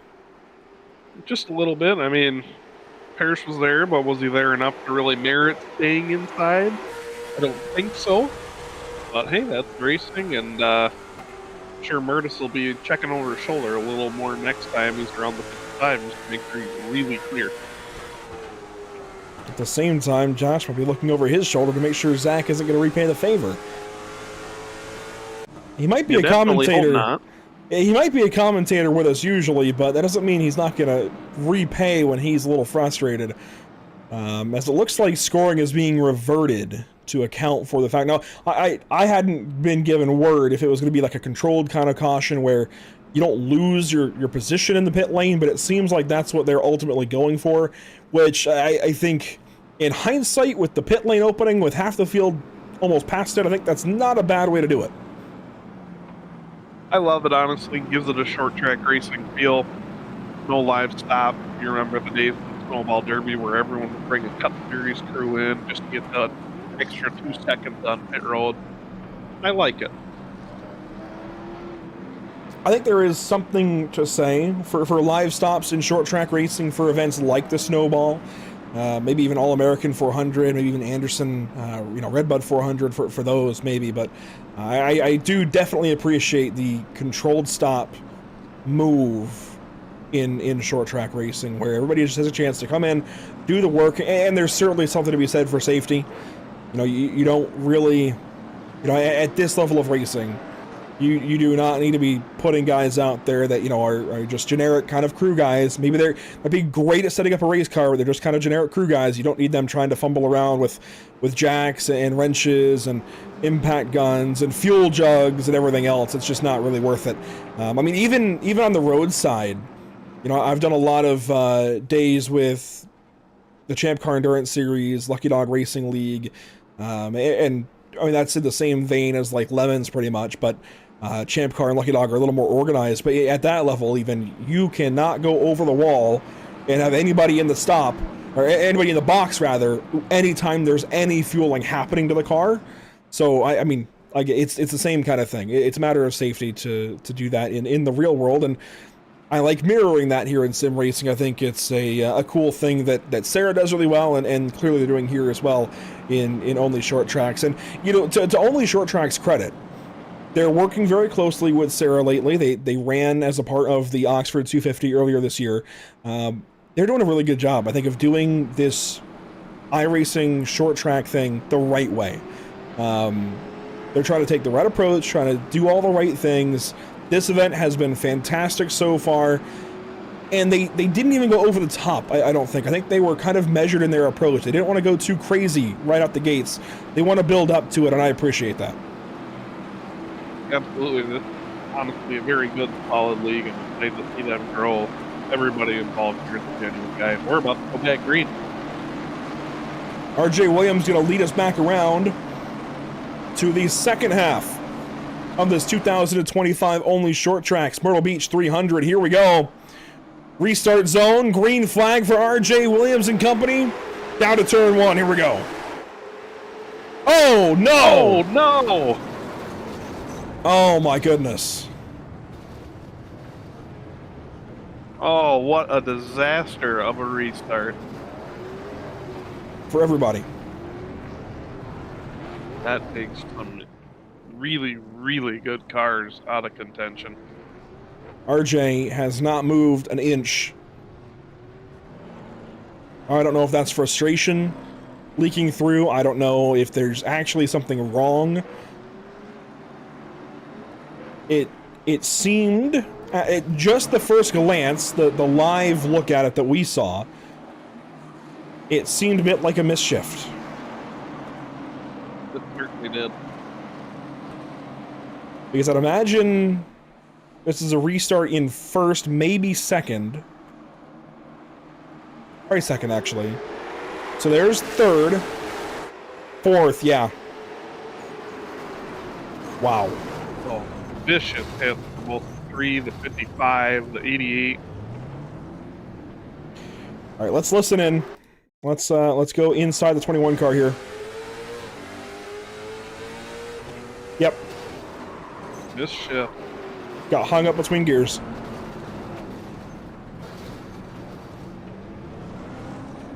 I mean, this is just a disaster. This is going to completely reshape these final 140. And, you know, first of all, RJ's not going to live this one down for a while. Secondly, he's going to be mad at himself for a long time. Oh yeah, he's very hard on himself. Oh man, this stinks for that entire group. Had a fast race car. Would have loved to have seen him stay out front, but Let's not slow this meant to down. be. Let's try to spot everybody involved in this. Can't really do a NASCAR style who's involved graphic, but let's do it verbally. The 21, the 55, so Williams, Parrish, Oberstadt, Smeal in the 27, Romeo in the 88, Myrtle. Ooh, that was almost by it, but he's involved. I'm kind of half looking for a Sarah Templates near miss. There was just nowhere to go for these guys. Wow.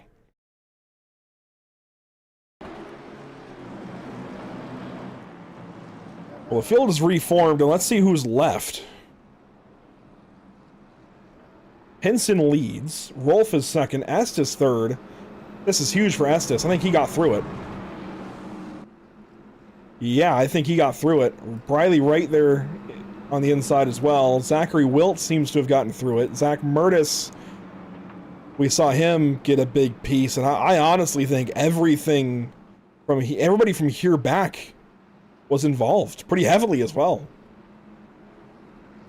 Aside from maybe a couple of lap down stragglers, like I mean, the right side of Zach's car is punched in really, really big time. Pittman was in it. Nim Cross, I think, stopped for it.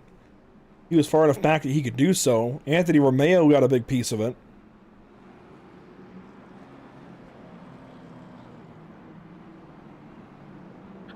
We have reports of the 55 of Josh Parrish going into the 21 car's pit. Apparently very unhappy with his involvement and everything.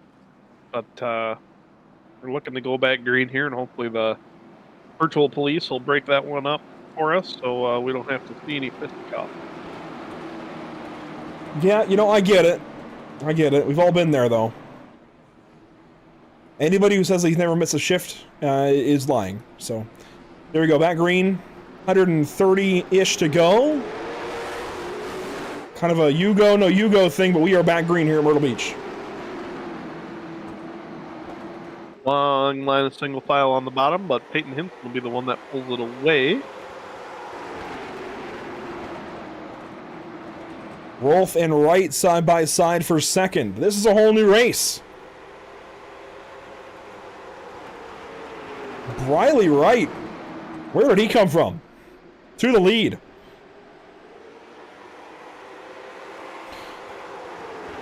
Looking pretty sporty so far, and look who's back. Toby Estes had played right into his hand. Yeah, you know, Wright and Estes, as I mentioned earlier, are teammates. I think this is a team game between them. I mean, half of the competitive field was just wiped out. Go for it. Get out front. The thing they've got to do now, though, is Toby especially cannot repeat what he did earlier. Right, we get to lap 130, 140, and he's all over, just trying to hang on, falling back through the field, sliding around, spinning out eventually.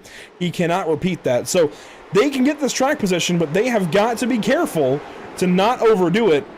And when we get down to lap 290, be spinning out. That's the challenge now for them. Yeah, Toby might have maybe learned a little bit during that first run about how hard he can push his car. Less cars on track now, though, also. The track cap is not going to take as big of a swing as you would have seen in the first segment, so tire wear may actually be a little bit lower in the second portion.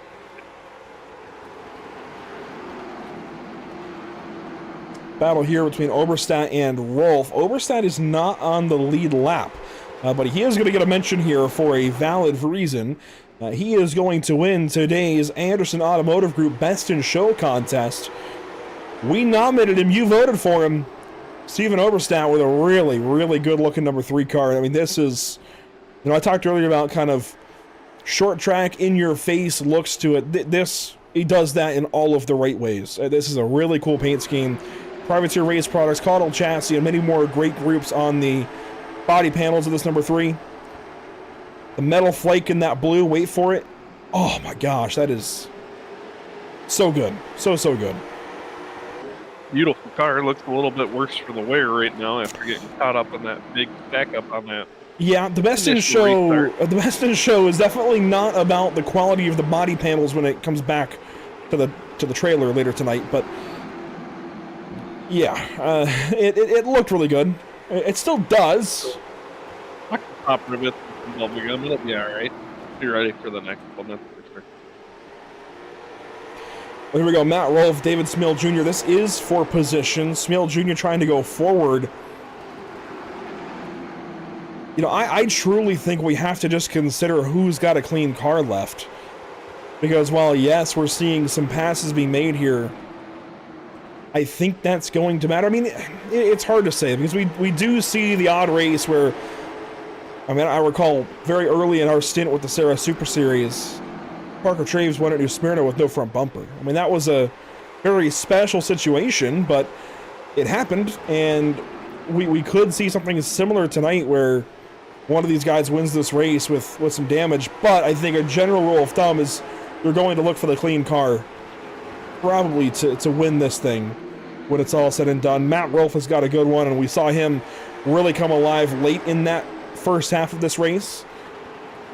And then the 23 comes to mind. Hinson was ahead of that crash. Estes, yes, he has some damage. The car seems okay. And Oberstadt is about to unlap himself. Whoa.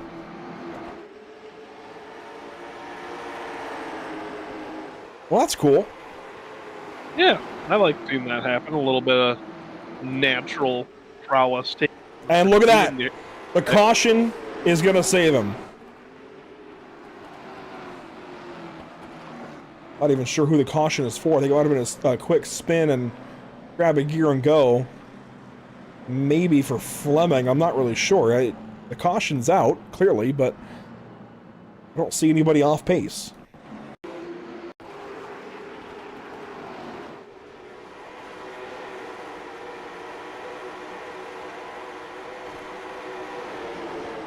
So we'll take a look around the speedway here, see if we see anything.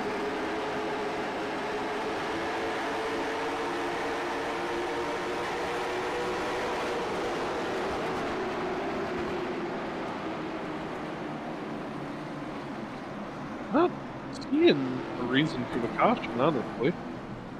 Not yet, at least. It was thrown by the admins, so it was not. It was potentially not thrown for an incident. I don't know what happened.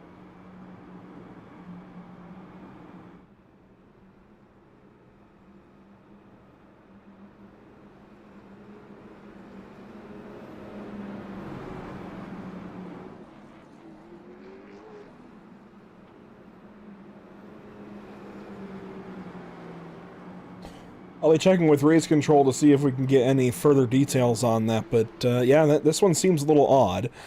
Well, while we take a moment here under this caution, we can thank those who allow this to even be possible.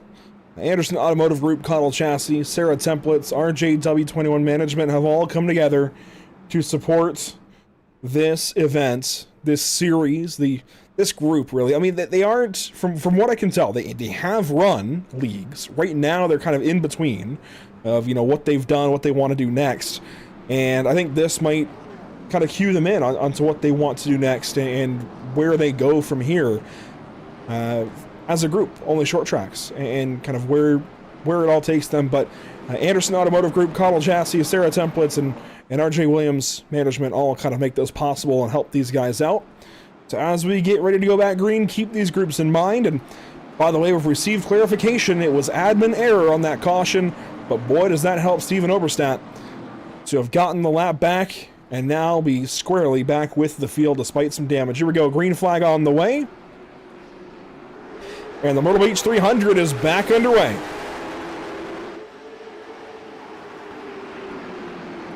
Finally have a pretty bunched up field here. It looks like the outside is going to fall back just a hair. Riley Bright's going to try to hold off the 18 here, but a big run through 3 and 4 by OBS.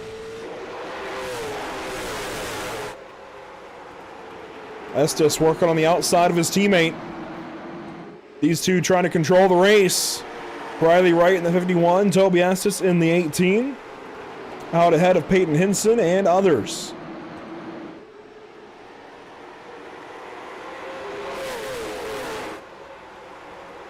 Just when we thought we had things figured out, Grant, that big crash in turn 1 changes everything up. And now we don't know what to expect these final 120 laps.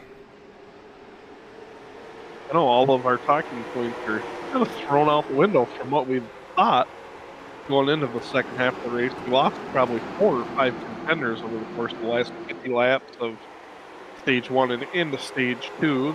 Maybe a dark horse will emerge. Toby Estes is about the only one that was commandingly up front. That no left. I don't have a version of this graphic to show Cottle underdog, but how about Nim Cross? As far as Cottle contender, he's in the top 10. Yes, here comes Zach Murtis, maybe work by him, but in the top 10, has a clean race car. Or we're talking about that big crash taking a bunch of contenders out and kind of just looking for who's got a clean car left. Nim is one of those drivers with a clean car. Now, he is in no man's land right now. He's in the middle of the field where anything can happen. Hopefully I'm not jinxing him right now, but Nim is in a really cool spot. You know, 110 laps to go. Has moved significantly forward from where he started back in, well, I guess 12th. Regardless, he's got a good opportunity here. A little high there in turn 1, but that's okay. He's working on it. Someone that does not have a clean car that we could also put as one of the Cottle contenders. Look at where Keith Jeffrey's running. He's all the way back up to 3rd. You just saw him on what, lap 110, 120? Left front was pointing towards the outside wall. I thought he was done. I'm pretty sure I wrote him out of the race. I did as well, and you weren't wrong to do so. I can't believe he's A, still rolling, and B, this fast. So Keith Jeffrey, not done yet. maybe that manifesting earlier, maybe it's going to pay off. We'll see. 108 laps to go when we hit the stripe here. Maybe it's going to pay off. I certainly hope so. Keith's a good guy. You know, over the last couple of years, I've been really lucky to be behind the Pit Stop TV. I mean, everything Pit Stop TV, of course, but to be working so closely with Matt Rolfe and cover what I consider to be the top echelon of sim racing, the Sim Auto Racing Association, and now we have OnlyShortTracks kind of stepping up as like their little brother, getting into it, and so we're bringing a lot of the same drivers over, a lot of the same storylines. I genuinely, I feel so lucky to be able to talk about these drivers, these storylines, these leagues, not just Sarah, but also OnlyShortTracks. Get to know these guys a little bit, get to know more about them, and over the last couple of years, Keith has always just been a good guy in the group, and I really want to see him do well. He's not the only one. I mean, I can name plenty, but in terms of tonight, I really hope this one works out for Keith. I would have said RJ would be in that group as well, by the way. Unfortunately, he missed the shift in turn one. It's what it is, but if I can't have RJ out front, I'll take Keith. Yeah, RJ has been renamed to Money Shift Williams now, apparently, and says, "Oh, Keith," in the comments. So he's also rooting for his teammate Keith Jeffrey to gain 2 more spots and get out front.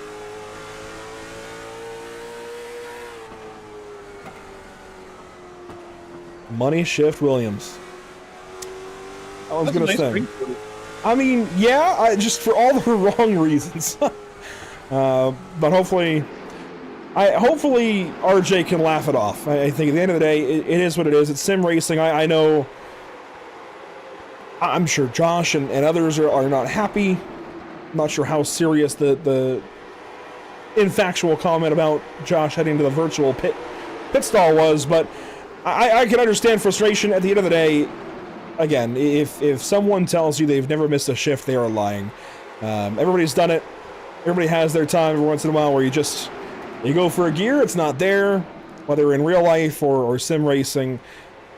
You can be perfect for 100,000 shifts and then just miss that one and your counter gets reset. But 100 laps to go when we'll get back around to the stripe. I do want to take a look at the weather conditions when we get back around here because things have changed. We're much later in the day here, so weather conditions and date and time. We are getting closer to 7 o'clock in sim. Now, it's April in sim, so that's why you're seeing the warmer temps than mid-December. But that track temp has come down. It's under 80 degrees.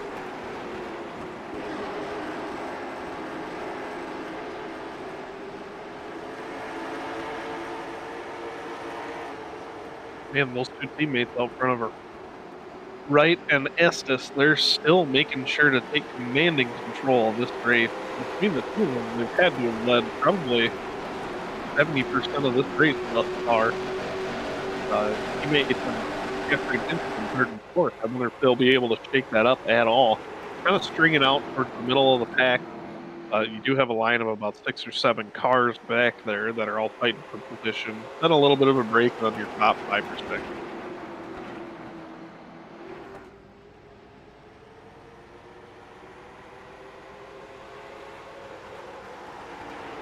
So under 100 laps to go. Keep in mind, we will be doing our North American Racing League Driver of the Day vote here soon, so we'll start to work on who we might want to nominate for that. I mean, if we take a way too early look at it, you know, just off of positions gained, Briley Wright and Keith Jeffrey certainly are a couple to take note of. 13 and 18 spots gained, respectively. That's big. This is a stat that I typically look at. I have this button here to change over to positions gained for this reason, to see who has gained the most spots, who has lost the most spots. Even Rolfe is up 11 spots. So I think all of those guys are worth considering. Estes as well, I think, for what he did in that opening half, even though, yes, by the end of the first half he was skating on ice, it was still impressive what he did there for a while. And even Hinson, even though he's down a few spots, he's done a fantastic job of staying in the conversation literally since the drop of the initial green flag. So there's storylines all throughout. A lot of options, I think, for driver of the day. Even Smeal, Fleming. Heck, even Zach Myrtle earlier today, he told me he wasn't going to make it even for the broadcast. And around 6 o'clock, we said, hey, what if you race? So that's just how things have gone for him. Making the most of it tonight as well. Still running inside of the top 10, which is pretty good for a part-time racer, full-time broadcaster. And I really wish that the job title thing was working here. But you can see Zach is out of Wake Forest, North Carolina. I've had the pleasure of meeting him many times. He's a very close friend. That's why part of why he does so many broadcasts with us here at Pit Stop TV. And he's, again, one of the good guys in racing. Just trying to make it, just trying to build a career for himself. He works multiple gigs, everything he can do. He's hit many bumps in the road. He's hit a couple of those bumps recently, but many bumps in the road trying to find funding and go racing, particularly in U.S. Legend cars. And he's done a fantastic job. But wow, he's still working on himself as a driver, the car, to be competitive. And he is admittedly way behind the funding level of a lot of the teams he competes against in the semi-pro division, for example, in Cookout Summer Shootout at Charlotte Motor Speedway. But I'm on the broadcast team with Cookout Summer Shootout each summer, have been since 2019, and I've been seeing him slowly get better and better over the years. And not just because this guy is one of my guys, one of my closest friends, but Zach is one of the hardest working individuals I know, and is just trying to find a career, just trying to make a career in racing. So if there's anything I can say about him, it's that he is a hard worker and will always, always, always give his 100% into anything he does. But he's trying to move up the field a little bit and get back into the top 5 or so. He's been up there multiple times, of course, was involved in that crash a little bit ago. He's now chasing, though, these couple of cars, Anthony Romeo and Chris Fleming. Fleming down one spot, Romeo moving forward. I'm going to be honest with you, Grant, when I saw the 88 car in that crash in turn 1, I thought he was done too, and here he is 6th. Hey, he's doing a great job as well. Your favorite paint scheme on the night. Might have a little bit of slippery stuff on it or something to keep the cars from killing his. But doing a heck of a job keeping that thing away from the carnage, and doing a good job. You can hear him really modulating the throttle off the corner, so it doesn't sound the happiest right now, but doing well enough to keep his march moving forward. The driver number 88, 2 driver number 88s, if you will, within the top 10, those being Keith Jeffrey and Romeo, even though Jeffrey is scored as the number 17. Myrtle, by the way, doing some battle now with Nim Cross. This is for the 8th spot. Do you think Nim has some late run speed here? I'm hoping so. I love to see Nim run well. You know, he's such a stalwart of the iRacing community. Everyone knows he handles some of the protests that roll into iRacing HQ. That's why he has the iRacing back car. But he wasn't much for league racing or sim racing much in general outside of his job for the longest time. The past couple of years, we've had the opportunity to help him out a little bit at various shops along the way, and he's a really cool dude. You guys would be shocked at how much fun he is to be around, and it's always good to see him having a good day on the track. You know, for my earliest days on iRacing, I heard the name Nim Cross as somebody who handled the protests and handed out the verdicts and penalties and such. And I mean, that was back in 2016, 2017. And I never in a million years at that point in time thought that Nim Cross would be in multiple leagues that I broadcast now on iRacing. Not just Sarah, but now OnlyShortTracks, and branching out into this league racing thing and doing a good job at it as well. You know, top level of short track sim racing. He's competing with these guys. He's not always breaking the sound barrier, you know, top 5, top 10s, but he's always there. He's always putting in his all and doing his best, staying with these guys, competing at a pretty solid level. For the drivers he gets around, he is doing a fantastic job. So hats off to somebody that, again, has been at it for a very long time in sim racing, and is another one of those sim racing good guys. They are starting to work through what seems to be maybe some lap traffic. Hinson, by the way, Hinson's actually all the way down to 6th place. But yes, Oberstat's 2 laps down.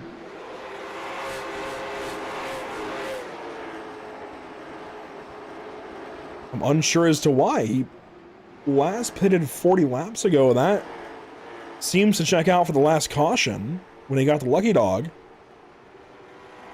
Sure does. I'm not sure really what has happened there. I've lost track of you for a while. Maybe just that hurt. Didn't get the wall there a little bit. Well, as we kind of refocus here on the leaders, this is the top 4. Wright, Estes, Jeffrey, and Smeal Jr. Romeo's now 5th. Hinson is down to 6th, which just seems a little bit odd, but here we go. Estes under fire now from Keith Jeffrey. This is for 2nd. Easy work there for the 88. There we go. Come on, Keith Jeffrey. We might get a first place finish interview out of him tonight. And David Smeal Jr. followed right on through. Something just, I don't know, something feels off about the 18 and the 23. For them to have been as good as they've been all race long, I wonder how genuine this fall off is. You know, is it actually the cars falling off, the tires falling off, or are they up to something? I think that might be a little bit of fall off.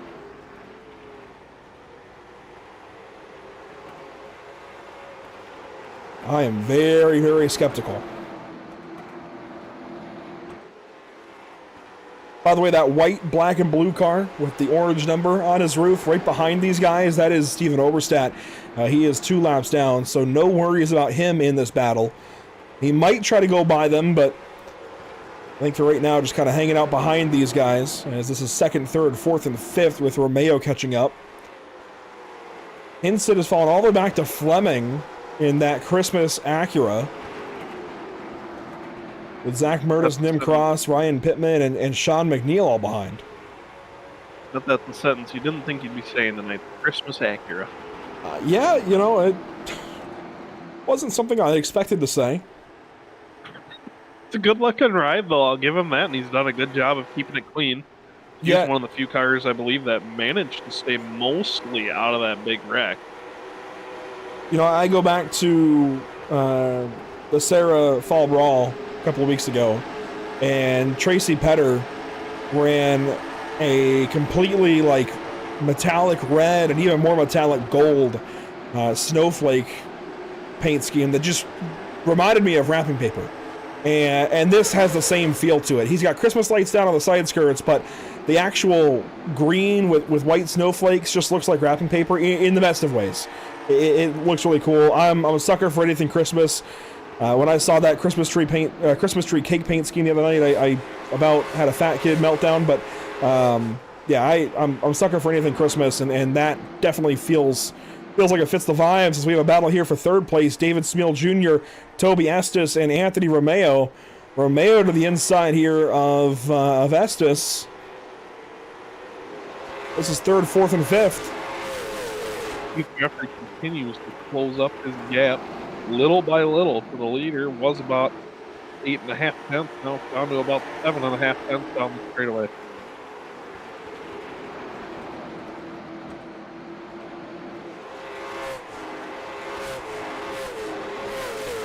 I think what it's going to come down here with these top 2, 3, 4 cars is going to be able to get through this lap traffic the quickest and the most efficiently.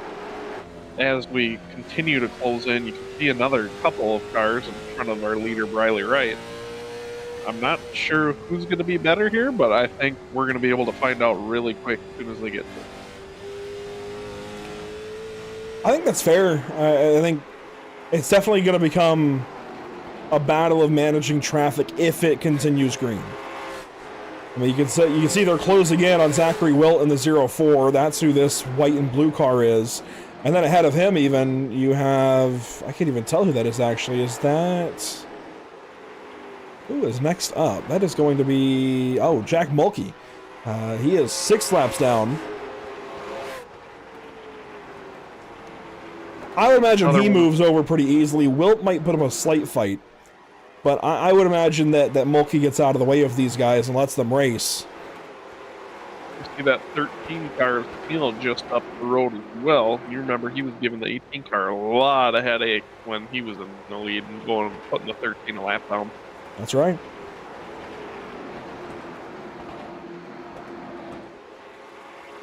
You see the different lines here too between first and second place. He's kind of keeping his car about a half a lane off the bottom all the way around, where you see Wright is really trying to pin that thing down on the rumble strips on that painted white line. A little bit of shallower entry for Keith, but you can see him hold it up a little bit higher. It looks like he's just keeping a little bit more speed down the straightaway by doing that.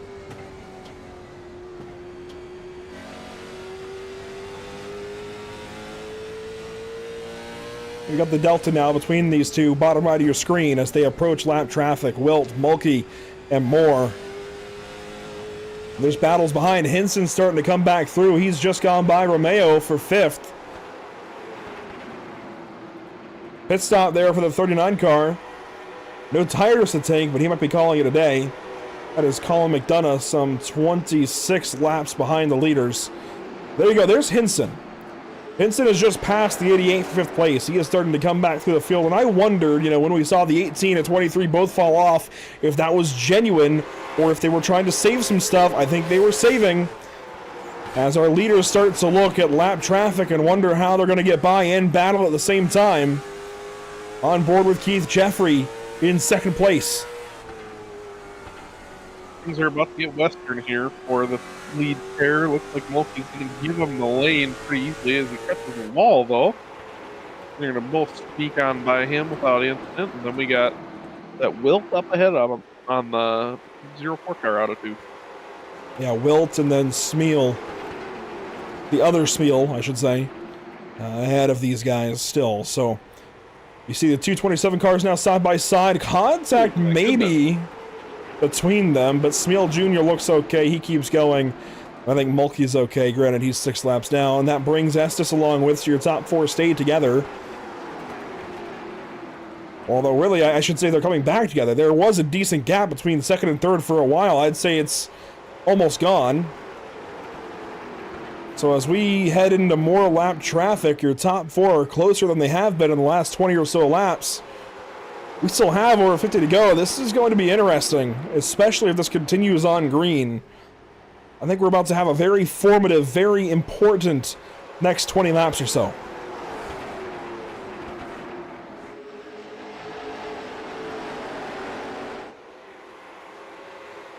See ahead. Up in front, they're battling hard right now. Yeah, Wilt is trying to go by that 13. That 13 is 1 lap down. Wilt is not yet 1 lap down, so these guys are not for position. And Smeal, big checkup there. Now here comes the leader of Wright. And Jonathan Smeal doesn't give him a whole lot of room. Enough, though, but Riley Wright blinks out for a second. He's back.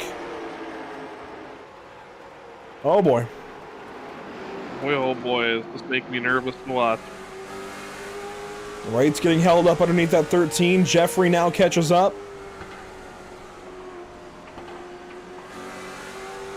Getting a little hectic between these guys. And Smeal Jr. and Estes are right behind. And they're starting to battle for 3rd. There's a lot going on right here. Everywhere you look, it's battles for position, battles for lane, battles for right to be on the racetrack right now between everything going on.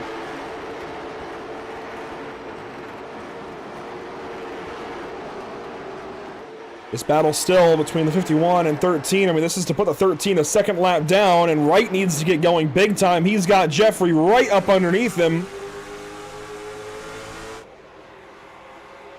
Estes has cleared for 3rd, now inside of 50 laps to go. In the Myrtle Beach 300, Wright's getting free. He's getting loose underneath that 13 car. I can see this potentially getting put 3 wide here. I wouldn't think that Keith would take the risk, but I would think that Toby would. Desperate times call for desperate measures. I don't know who wants to win this more right now.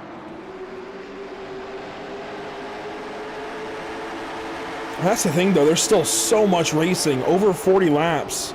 Yes, that's a small fraction of 300, but that's still a quite a ways. I mean, 20 miles of racing plus for these guys to figure this out. The move does not need to happen yet. I'm sort of shocked 13 is just hung with it and not seeded. I mean, Hinson's here now. It's the top 5 all on a line here, trying to go by the one car. That's the 13, and here we go. Oh, there we go. Jeffrey to the inside, pokes his nose down there, gives him just enough room. Mutual room. A little bit of contact, maybe. Estes now looks high. Jeffrey covers that up, and he fell for it, I think. Estes now underneath. It's just barely clear to get back down, but I don't know if I'd want to take it. Hinson is up into 4th. He's gone by Smeal Jr. Jeffrey has met a roadblock that is named Jonathan Smeal. And Briley Wright still can't get by. Contact! And there we go. That's it. Oh, my goodness. Keith Jeffrey will tow. That's going to be so frustrating for all those drivers. I mean, Briley Wright still on the outside wall. Obviously, he didn't want to end up in the wall, so it's not like he did anything intentionally there, but from the initial look while broadcast, while live with that, it looked like he just was not clear.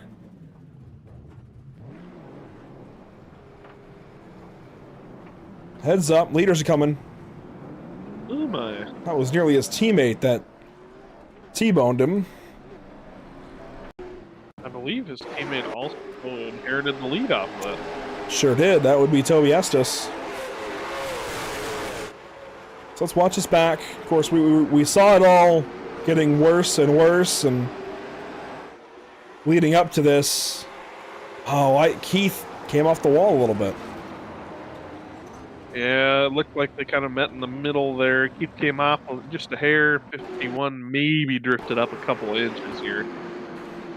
From the viewpoint we had initially, it looked like the 51 tried to move up in front of Keith. From this viewpoint, it looked like Keith just pulled it off the wall a little bit and got into the right rear of the 51.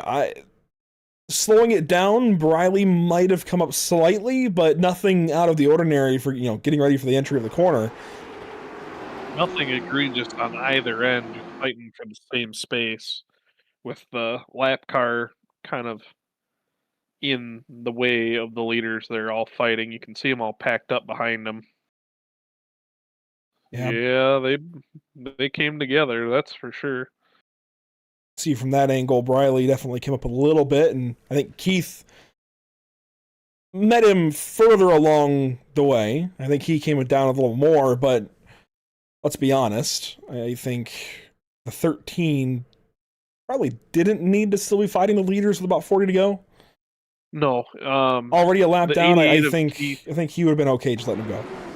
88 of Keith Jeffrey is also requesting an interview.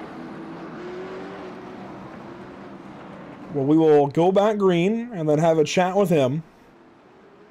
If the green gets delayed, we might talk to him beforehand. But yeah, there goes the iRacing.com pace car. So we'll let this go green and then dial up driver 88 and see what he's got to say before he says goodnight here to the sim. But 40 laps to go, inside of 40 to go now. Restart coming. Green flag. That heat down into turn 1 between Estes and Hinson. A little bit of contact, getting down into 1. Wide arc by Estes. 3 wide behind for 3rd. Zach Myrtle went from 5th to 3rd in about a quarter and a half. He clears the 27, clears the 88. And he's now squarely behind this fight for the race lead. Hinson on Estes. Turn 1.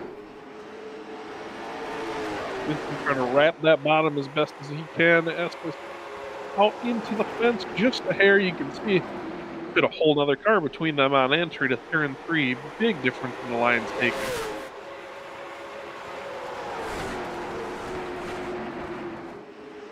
Really good racing here inside of 40 to go in the Myrtle Beach 300. Anything can still happen. You see Henson get clear of Estos now. Let's see if we can make this quick with Keith Jeffrey. This is going to be driver number 88 after that incident there on the back straightaway. Let's bring Keith in, and Keith, it sounds like everything just kind of went wrong all at once on the back straightaway. Yeah, I mean, the 51 and I got together there. I don't know if it was, I don't think you can blame either driver. I think that lap car trying to be a hero ruined what would have been a really good race, and that's disappointing. It's obviously this a stain on the night a little bit, but otherwise, you know, if you look at everything from before that moment, it was shaping up really, really well. How do you move on from this and keep your head high?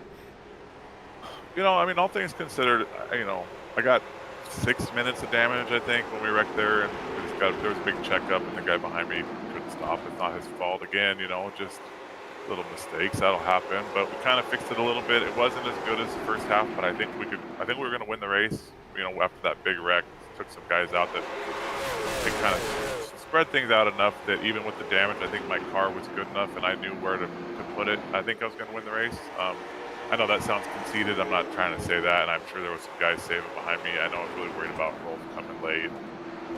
But man, yeah, you know, I'm happy, had a good run. I'm very disappointed that guys raced that way because I don't know if it's related to the guy that was running behind us. You know, that had played a part. I noticed they had the same last name. Just disappointing to have what could have been a great race for the win taken away by a lap car. Grant, you got anything for him? Is there anybody you'd like to thank tonight, Keith, after such a strong run? I mean, these guys were putting the event on. It was a lot of fun. It's a league that I've kind of kept my eye on for a while, and I think they've got some talent coming through. Obviously, Track Racer, it's been a great support for our Channel 199 guys, the shop guys for all the stuff that we get done every week, and badass race cars we put together. So, and then just the boys, you know, we're here for fun. Thanks to my wife, she lets me come do this. That's all I got for you boys tonight. Appreciate you, Keith. That's Keith Jeffrey after a rough ending to what was a good day here at Myrtle Beach Speedway. I mean, it was, for a while there, it wasn't going to be a good day, and then it suddenly was again. And I don't think he's wrong. I think had that played out, had there not been that crash between the 51 and 88, I think genuinely we very well could have seen him win this race. So I think he has reason to be upset. I don't know. I mean, it's hard to say because lap cars, of course, have their place on the racetrack. They're racing too, albeit behind. I think the 13 definitely could have and probably should have just let them go, but you can also make the argument he's entitled to that bit of racetrack too. He wasn't necessarily doing anything technically wrong by the rules. I think it's just kind of a gentleman's code to let leaders go when it's getting down to the end of the race. It's part of it. Yeah, it's unfortunate. I mean, would have loved to have seen the 13 move over there to provide opportunity for a race for the win like that, but not everything goes in your favor as a driver on any given day, and unfortunately for the 51 and the 88, it just was not their day. Looks like it could be Peyton Hinson's day, though, as he's continuing to pull away 25 laps to go on. Well, hey, it's about time for driver of the day considerations. Do you have anybody in mind? I mean, we're inside of 25 to go. Lately, I've been kind of hesitant to do it before, you know, even 10 to go, because some of these races lately have just completely changed in the final 20 laps, but I think we can go ahead and at least start, maybe just kind of drag our feet a little bit, maybe take 5-10 laps. Who you got? I mean, I would have put it on Keith for driver of the day, but of the guys that are left running, honestly, I'd put it Toby. Toby's been exemplary tonight and keeping the nose clean, and on top of that, making his way back to the front after everything that happened to him, getting spun slightly before halfway, and now he's all the way back up to second place. So you got 2 picks. I'll log Toby. I'll tell you what, I'll give you a second to think on it. I'm going to take one here. I'm going to bring up positions gained again. I know I mentioned earlier that was kind of what I wanted to go off of. I typically do, and Matt Rolfe certainly speaks to me. Keith would have at that point in time, even Briley Wright. But I think for now, I'm going to go ahead. I'm just going to take Matt. I think Matt Rolfe up all those positions to go from, what was it, 21st in the grid to now be 17 spots up in 5th. That's pretty big. Absolutely. You know what? Second pick, bring me that Christmas Acura mobile. Mr. Fleming. I think that's a good car to also have. Been doing pretty solid today. I think that says, what, 5 or 9 positions gained on my screen. I can't read that small. I'm getting old. But he's doing a 9 great spots. job. Great job of keeping the nose clean overall. I don't really know much about this guy, so it's impressive to me when I see guys that I'm not really familiar with from some of the bigger leagues that we see doing really well. That's a good pick. I definitely can't disagree with it. And I'm having trouble with my second pick because I'll be honest, and I'm not going to pick him, but I'm going to give him a shout out, and that's going to be Zach Myrtle. I know that he's capable. I know that he's a capable driver. So we get a caution here for David Smeal Jr. turned around out of turn 2.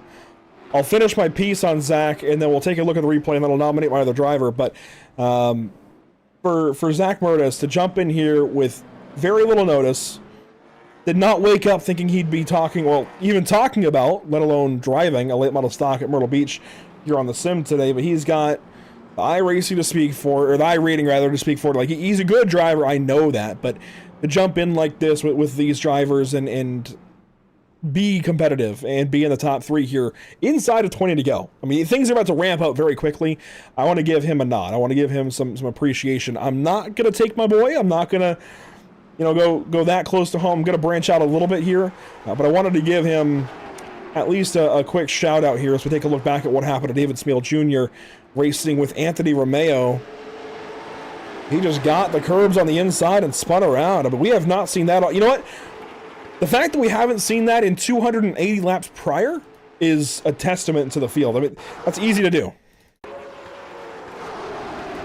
Absolutely. Those curbs are nothing short of line altering there. As you can see, it just lifts up the left side, slams it back down. As soon as that rear end comes back in contact with the ground, it shoots the car right around every time.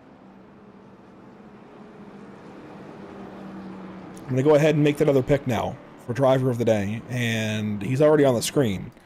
Peyton Hinson. I don't know, man. From qualifying, that name stood out, that number stood out, that run stood out, and frankly, he has followed up in a large way. 71 laps led here of 280 some. I know it's mixed around a little bit. We've actually had some healthy parity at the front of the field. But Peyton has led a large chunk, leading here inside of 15 to go. It's always ideal, I'd say, to be the leader into these late race restarts. If you have 50 to go, you have a lot more opportunities to make moves, even if you get a bad restart. If you're Estes right here, you've got to nail the restart because you just don't have as many opportunities to still get by Hinson. That said, Hinson's got a very important job here. We've seen the inside miss these restarts a lot tonight. He's got to be on his game when they hit the restart box and be absolutely perfect here to the green flag. 13 laps to go, and the only short tracks Myrtle Beach 300 by Anderson Automotive Group. We are back green at Myrtle Beach. Watch Myrtis here on the inside. Hinson back to the point. Myrtis is going to cycle up to P2, coming out of corner number 2, clear of the third row of cars right there. Matt Rolfe trying to follow suit and get into a podium position as well. Side by side, Matt Rolfe, Toby Estes. That's for 3rd position. Look at Wilt back in this. He has suddenly come back alive as Nim Cross is going to pass Chris Fleming. That's going to bring Anthony Romeo into 8th. Ryan Pittman on the outside tries to change that. Oh boy, a lot's going on here as the pay window is getting ready to open up. 11 laps to go with that time by. Here we go. I know you can't pick your boy Myrtis, but what an incredible drive by him tonight. Showing off a little bit of skill on his way through the field. Started near the front, but it takes a lot of talent to stay there against this kind of field. Very, very impressed. But look at who's right behind him. The driver who just ran the fastest lap of the race. Out of Albany Township, Maine, Matt Rolfe might just have enough here. The problem, though, is I don't know if he's got enough time to go through Myrtis and get to and go through Hinson. So I might even echo you here. I think Zach is in a really good spot. Obviously, he's got his work cut out for him. He's got the damage on the right side, and Hinson might be the best car and driver here. But he's in the best spot to upset this 23 right now and go for the win. And even if he doesn't, what a run he's put together. He got shipped by Josh Parrish some 100 or so laps ago. And here we go. To the inside he looks. Coming to 7 to go. Henson made a slip up out of 2 there, and it allowed Myrtis to peek to the inside. Not enough to stick his nose in there, but another 1 or 2 of those by Henson, and it could be game on for the 02 car. That was 7 to go, coming to 6. Rolfe now has a look at Zach Myrtis. Zach's got to be really careful, really calculated. Any slip up he makes, any checkup he makes, Matt's going to be on it. Just like this into 1. Matt's down there.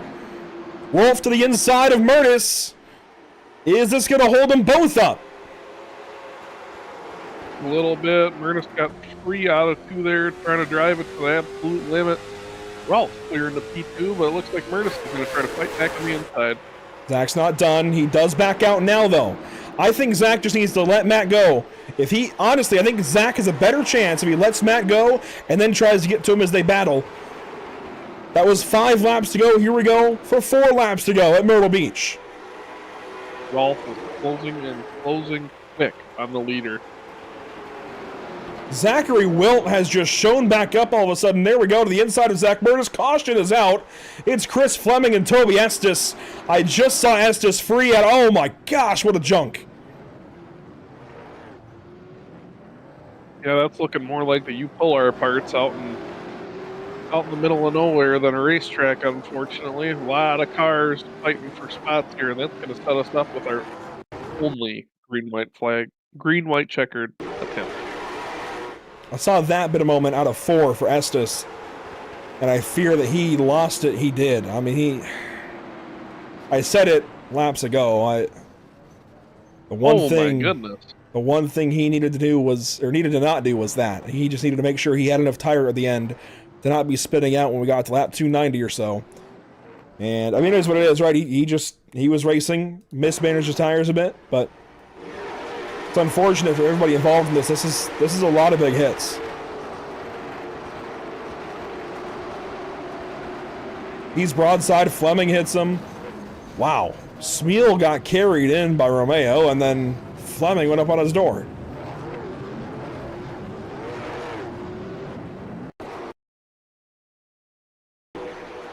So let's see the slide here for Estes.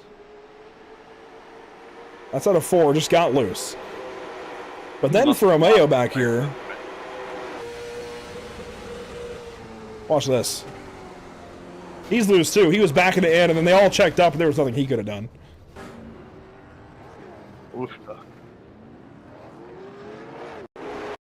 And now for the 18, or the 018 rather, of Fleming.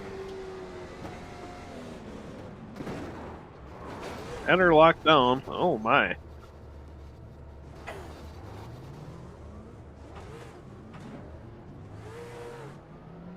And that thing drove away sideways. Crab walking just a hair, not necessarily what you want to see. And he's leading the driver of the day vote right now. We'll see if that changes in these next few minutes. We have officially hit overtime. So a quick look at the overtime rules. Now, traditionally, this would matter. This graphic is kind of out the window today because we have no further attempts. This is the one shot at it. These guys have got to figure it out this time and make it count. We have no extra attempts. It is just a 2-lap restart, a green lap and a white lap. We can get a caution on the green lap. If we get to the white flag, the restart is official. It will count. There will be a caution. So, there will not be a caution at that point. Anyways, here we go. Into overtime at Myrtle Beach. Green flag. How is this going to shake out? And they're holding tight right now. Myrtle looks like he might challenge to take second back from Matt Rolfe. Peyton Hinson has got company. Matt Rolfe on the outside. Might have slipped up, though. 1 lap to go. White flag brought to you by Whiplash Simcams. Myrtle on the inside of Rolfe. That might solidify it for Peyton Hinson. Yes, I think so. Driver 23. I named him as a Coddle contender. I don't know how many laps ago now. And here he goes. Peyton Hinson to Myrtle Beach, victory lane. He gets it done in Only Short Tracks. Great battle to the finish for second place as well.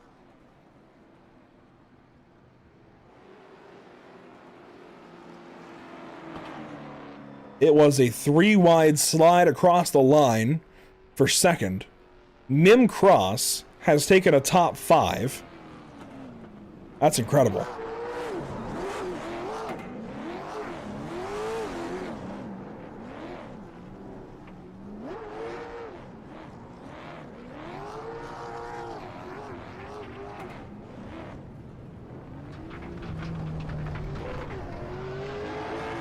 I told you, all the way throughout, I just had some kind of feeling about this 23 car. I don't know why. When he put it on pole, something lit up. The light bulb lit up.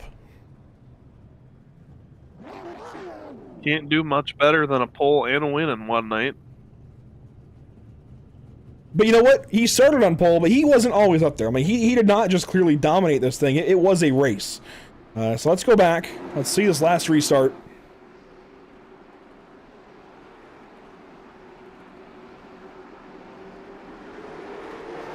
Myrtle tried to get going.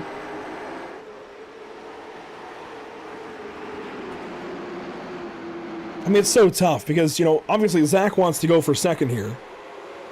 But I think him racing Matt is what held Matt back. Oh, absolutely. I mean, when you're battling side by side, you can't very well go after the leader. But every spot matters for these guys, and Zachary did a great job of going for everything. And this is that run to the start-finish line for these three. Look at Zach Wilt get up underneath it to the line. There were 3 wide contact there between Rolfe and Myrtle, and then across the stripe. What a shot. That's cool. Cool indeed. Let's run that back in full time. So here we go. This is down through 1 and 2. And then a real-time look at it when they come back around from that same camera angle. Hinson walks away with the win, but look at this fight here. To the line, contact. Man, imagine if that was for the win. Imagine if Hinson wasn't there. Unfortunately, nonetheless. Yeah, unfortunately for these guys, Hinson was there and drives away. A rather impressive Myrtle Beach 300 victory this evening. Gets it done in the Coddle chassis number 23, and we'll take a look at your entire unofficial result rundown. Peyton Hinson, though, on top of the field, and he's available for vote, by the way, in driver of the day. You can go vote for him. Chris Fleming is still leading the way, and that's pretty cool. Let's take a look at the unofficial race results. Peyton Hinson gets it done. Matt Rolfe second. Zach Myrtle has to settle for third. Zachary Wilt, what a race he had. He was up. Well, it was like top 5, top 10 early. Kind of suddenly at one point got to the lead, went to the back. I feel like he was all over. Probably occupied every position in this field at least once. But Zachary Wilt recovers for a 4th place. And Nim Cross, what more can you say about the fact that he just finished 5th? That is oh so cool for Nim. It's Ryan Pittman, though, in 6th. He had a quiet day. He was involved in an incident or two, but got through it all. Sean McNeil ends up 7th. David Smeal Jr. has to settle for 8th. Was shaping up for a much better finish for a while. Toby Estes, likewise, was shaping up at one point to be a contender for the win. Lost it a couple of times in turn 1. Has to finish 9th. And Anthony Romeo was kind of always in the background. Kind of always very close by, but will take home a 10th place finish.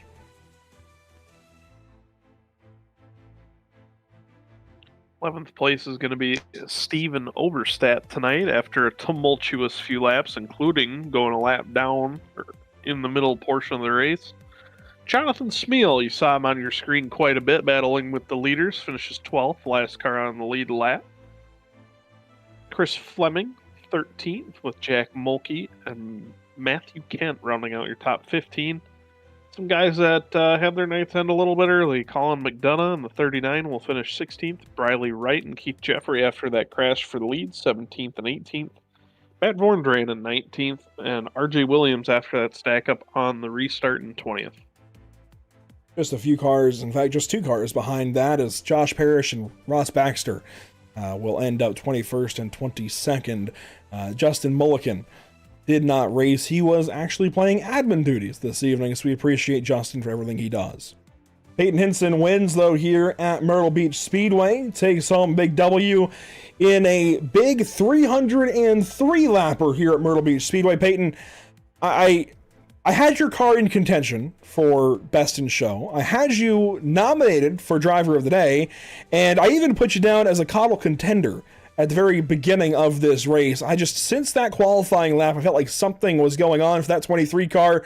What went right in qualifying, and how did you keep that going?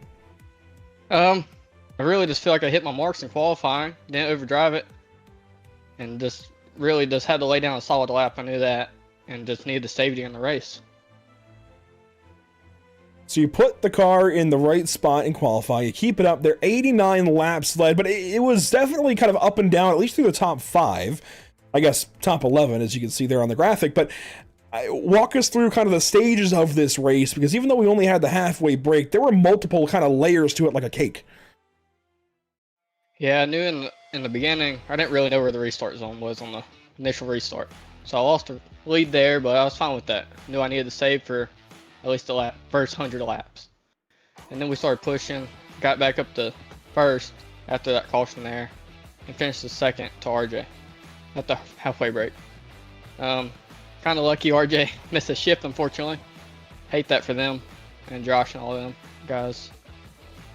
But during the second stage, I just felt like I couldn't really save. Felt like everyone in the top 10 was pushing pretty hard.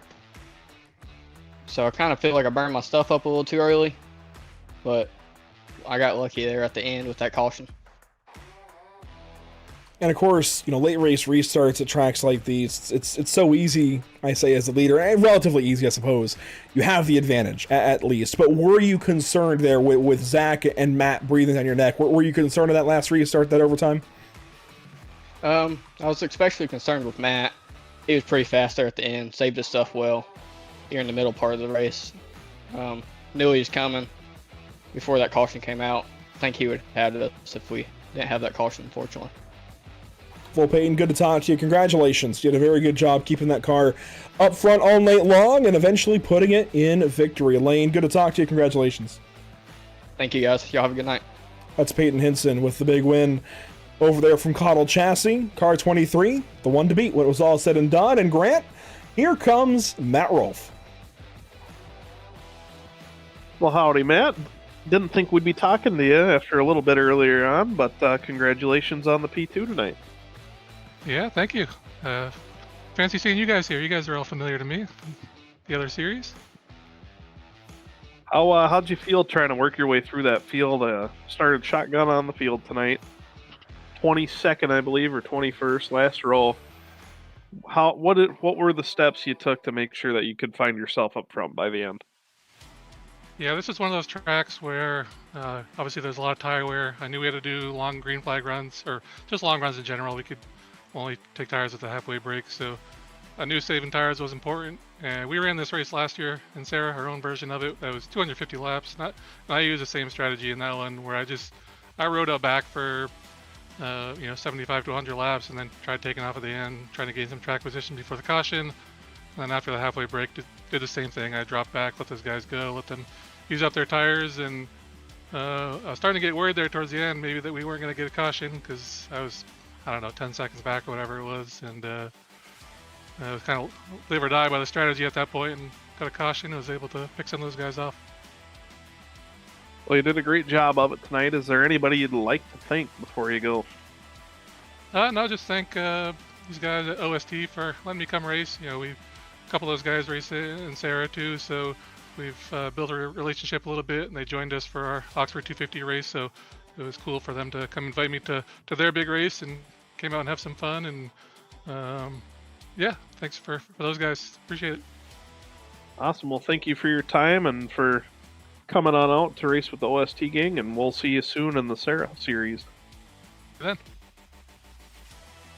Matt Rolfe gets it done, second place. Good to talk to him for sure. And, you know, we don't usually get the opportunity to talk to him at a top three. I mean, there's just so many good drivers that are typically in these races, in Sarah, in OST. Like, it's very hard to get into the top three in these races. Somebody who surprised us all, though, I think this evening, is the first driver we spoke to tonight. He'll also be the last driver we speak to tonight. That's Zach Myrtle. And Zach, again, I've kind of been telling the story today, right?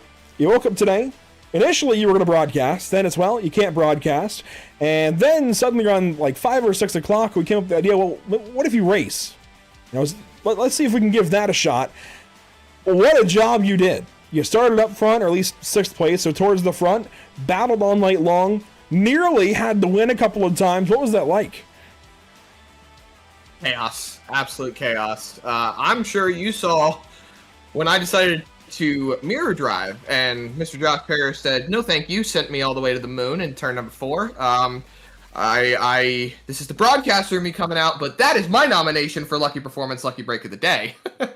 But that was a phenomenal race. That was awesome. I've had so much fun running late models, and, you know, I'm not one to absolutely know how to tire save that well, because I've always struggled with tire saving. It's always been a big thing of me. And, you know, a lot of these guys are top name contenders. I've broadcasted, sat next to you, Andrew, and announced a lot of these names, Keith Jeffrey, Matt Rolfe, and the chance to actually race them is incredible. And I love the chance to be able to show that I still have that skill. I know what I'm doing. And, you know, even while I'm out of a real race car now, nursing an injury, getting back in hopefully soon, finding that funding at PRI next week, it's great to be able to get back on the iRacing.com sim, step out of the booth a little bit, and touch some grass, or touch some asphalt, we'll say, with these late model stock cars. It's such a great feeling. You already spoke a little bit about it, but of course we saw the tire challenges over the course of the night, and a couple of drivers go from hero to zero, leading the race by 12 seconds and then spinning it in the case of one driver. So from your position behind the wheel, what was that like, trying to manage that over the course of kind of each half of this race? I think I did a much better job saving earlier on than I did later in the race, just because different circumstances contributed to different results. So early on, I had the track position. We got single filed pretty easily. I was able to pick a couple people off, and then the quick cautions there at the end of the first stage kind of let me refocus, reset, cool the tires down. And I think at the end of the first stage, I had either the best or the second or third best saved tires in that run. Then we pitted. Things kind of shaped up a little bit with how the caution played out at the stage. And then we got into the second stage. We had that big wreck happen. So obviously I got nose damage. I got a little bit of right side damage. Ended up having to pit. Went to the back a little bit. Circumstances changed. I got stuck on the outside a little bit too much. So I burned up a lot more. But I think the green flag runs also helped me to be able to get that spread. So even though I pushed, I had that bubble to the cars behind me, so I wasn't exactly losing too much over the course of the run. Like, as we got that last quick caution before we set up that 20-lap run or so to the end, I had about a second to Matt Rolfe and a 1.2 to Zachary Wilt. So it started working in my favor towards the end, but ultimately the quick cautions there at the end also kind of didn't work in my favor, as I had burned up my tires too much. But you know, I don't think you want me sitting here talking too much, but it was an absolutely great race. I enjoyed it. Ran unsponsored, we'll say, because, well, I made my Trading Paints Pro laps. So this is a really good pick-me-up. It's been a really bad day. I know you and I have talked about that a little bit in private, so I'm not going to go into details on that. I don't need to be airing my dirty laundry, but thank you to OnlyShortTracks for allowing me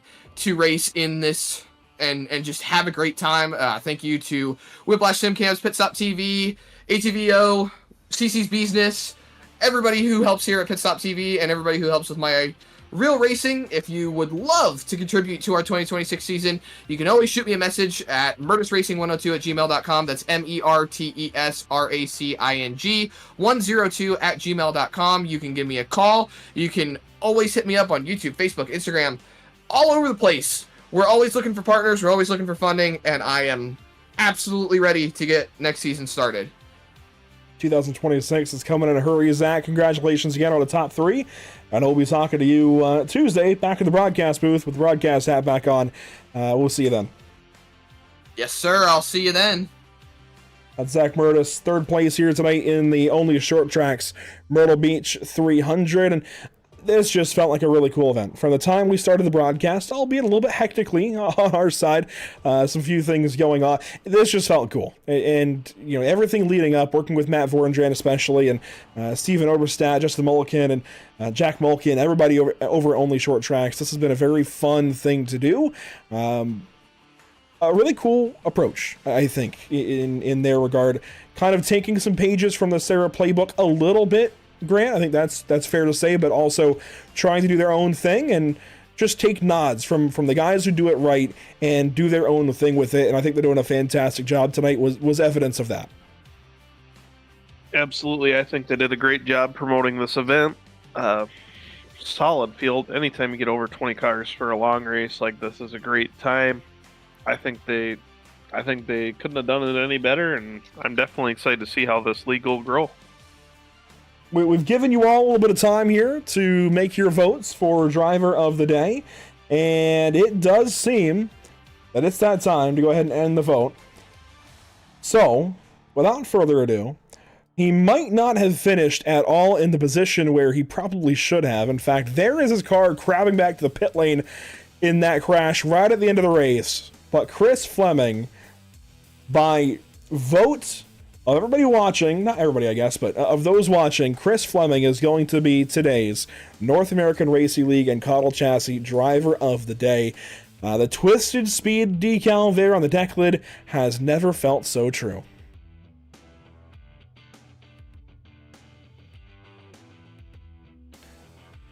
I was really setting you up there, Grant. I was, swing and a miss, I guess. That's okay. It twisted because the car is crabbing back to the pit lane. I mean, if you go back to the onboard here, I mean, he's left over right. I mean, that is... Anyways, Chris Fleming, for the run that was going before that, congratulations to him. I think it's still a very deserved driver of the day to be inside the top 10 with, what was it, 5 laps to go and then swept up in that big crash in turn 1. They're right there at the end. It's unfortunate for Chris, but glad that we can kind of give him a consolation prize in that he is today's driver of the day. And again, this just felt like a really fun event. We had some really cool opportunities to get some extra kind of conditional awards to drivers. I think that was fun. And I guess, Grant, real quick before we sign off, where would you like to see these guys take this next? Like, we see the national tour for the Sim Auto Racing Association. We cover that here on Pit Stop TV. We have Kern Raceway coming up soon for that endeavor. But for Only Short Tracks, what feels right to be next? Well, I know they do a lot with the late model stock cars, so kind of sticking with that southeastern vibe. I'd really like to see a big race at a Hickory or Southern National, even though I hate Southern National. Don't tell anybody. Or, any of those southern tracks that are just so known and renowned for good late model stock racing. Something cool like that. There's plenty of huge events like the Throwback 276 at Hickory, for example. That could be a great addition to these fine folks' program. Yeah, I think it would be cool to have on the sim kind of a southeastern touring series. Kind of a Sims version of an iRacing version of the Cars Tour, not just the official series, but like in depth, well done. I think that would be pretty cool, and maybe throw in Cars Tour for a little bit, experimented going up to Jennerstown, maybe throw in a northern race here, a western race there to mix things up. But I think very much a southeastern heavy series would be cool. I know Vorndran and Mulkier from the Midwest, Overstats from South Carolina, but I think what they did tonight was really cool, and an expansion on this would be very, very cool as well. But without further ado, what's upcoming for us here at Pit Stop TV looks like this. We have Pocono Raceway and Auto Club Speedway coming up next for the BRB Sundance Pro Series. That's ARCA cars on the racetrack and a couple of really big racetracks to close out the 2025 portion of their season number 5. They have half of their season in 2025, half of their season in 2026, so they will have a holiday break there after Auto Club. And then for the short track side of things, the Sarah Impel Motorsports National Tour heads out to Kevin Harvick's Kern Raceway on December 18th for the Nautical Marine Winter Classic. A lot of great racing coming up all across the board, and certainly would love to add an event or two before the end of the calendar year here in 2025. You can follow us everywhere on social media: Facebook, Instagram, TikTok, Twitch, and YouTube, and all over the place. You can follow us, subscribe, maybe give us a thumbs up or two. That'd be appreciated. A comment always goes quite a ways as well. Grant, before we get out of here, overall, I think this was a really good night. Would you say the same? Yeah, I would absolutely say so. OST put on a great show tonight. There was a lot of changes for the lead, a lot of strategy shown, a couple big wrecks, which you never want to see, but it's a part of it. Adds to the flavor of the race a little bit, and I'd give it a great score if I had to. I mean, it makes me want to kind of come on and run with them. It was definitely that kind of race that, despite the couple of big incidents, I mean, you can see how they happened, but you can tell these guys are still made of really good stuff. These guys are some really good drivers, and I think OnlyShortTracks is headed a very, very good direction here at the back end of 2025. A big thank you to all the partners who made this possible. Again, back to the series partners: Anderson Automotive Group, Cottle Chassis, Sarah Templates, and RJ Williams Management, and our partners here at the channel: Whiplash SimCams, ATVO, CC's Business, Cody Williams Design, Lucky Performance, and the North American Racing League. We will see you all next time, hopefully Tuesday night, for the BRB Sundance Pro Series as they head out to Pocono Raceway. Going to be a fun one. We'll catch you all there. Otherwise, on the short track side, we'll see you all for the Nautical Winter Classic at Kern in a couple of weeks.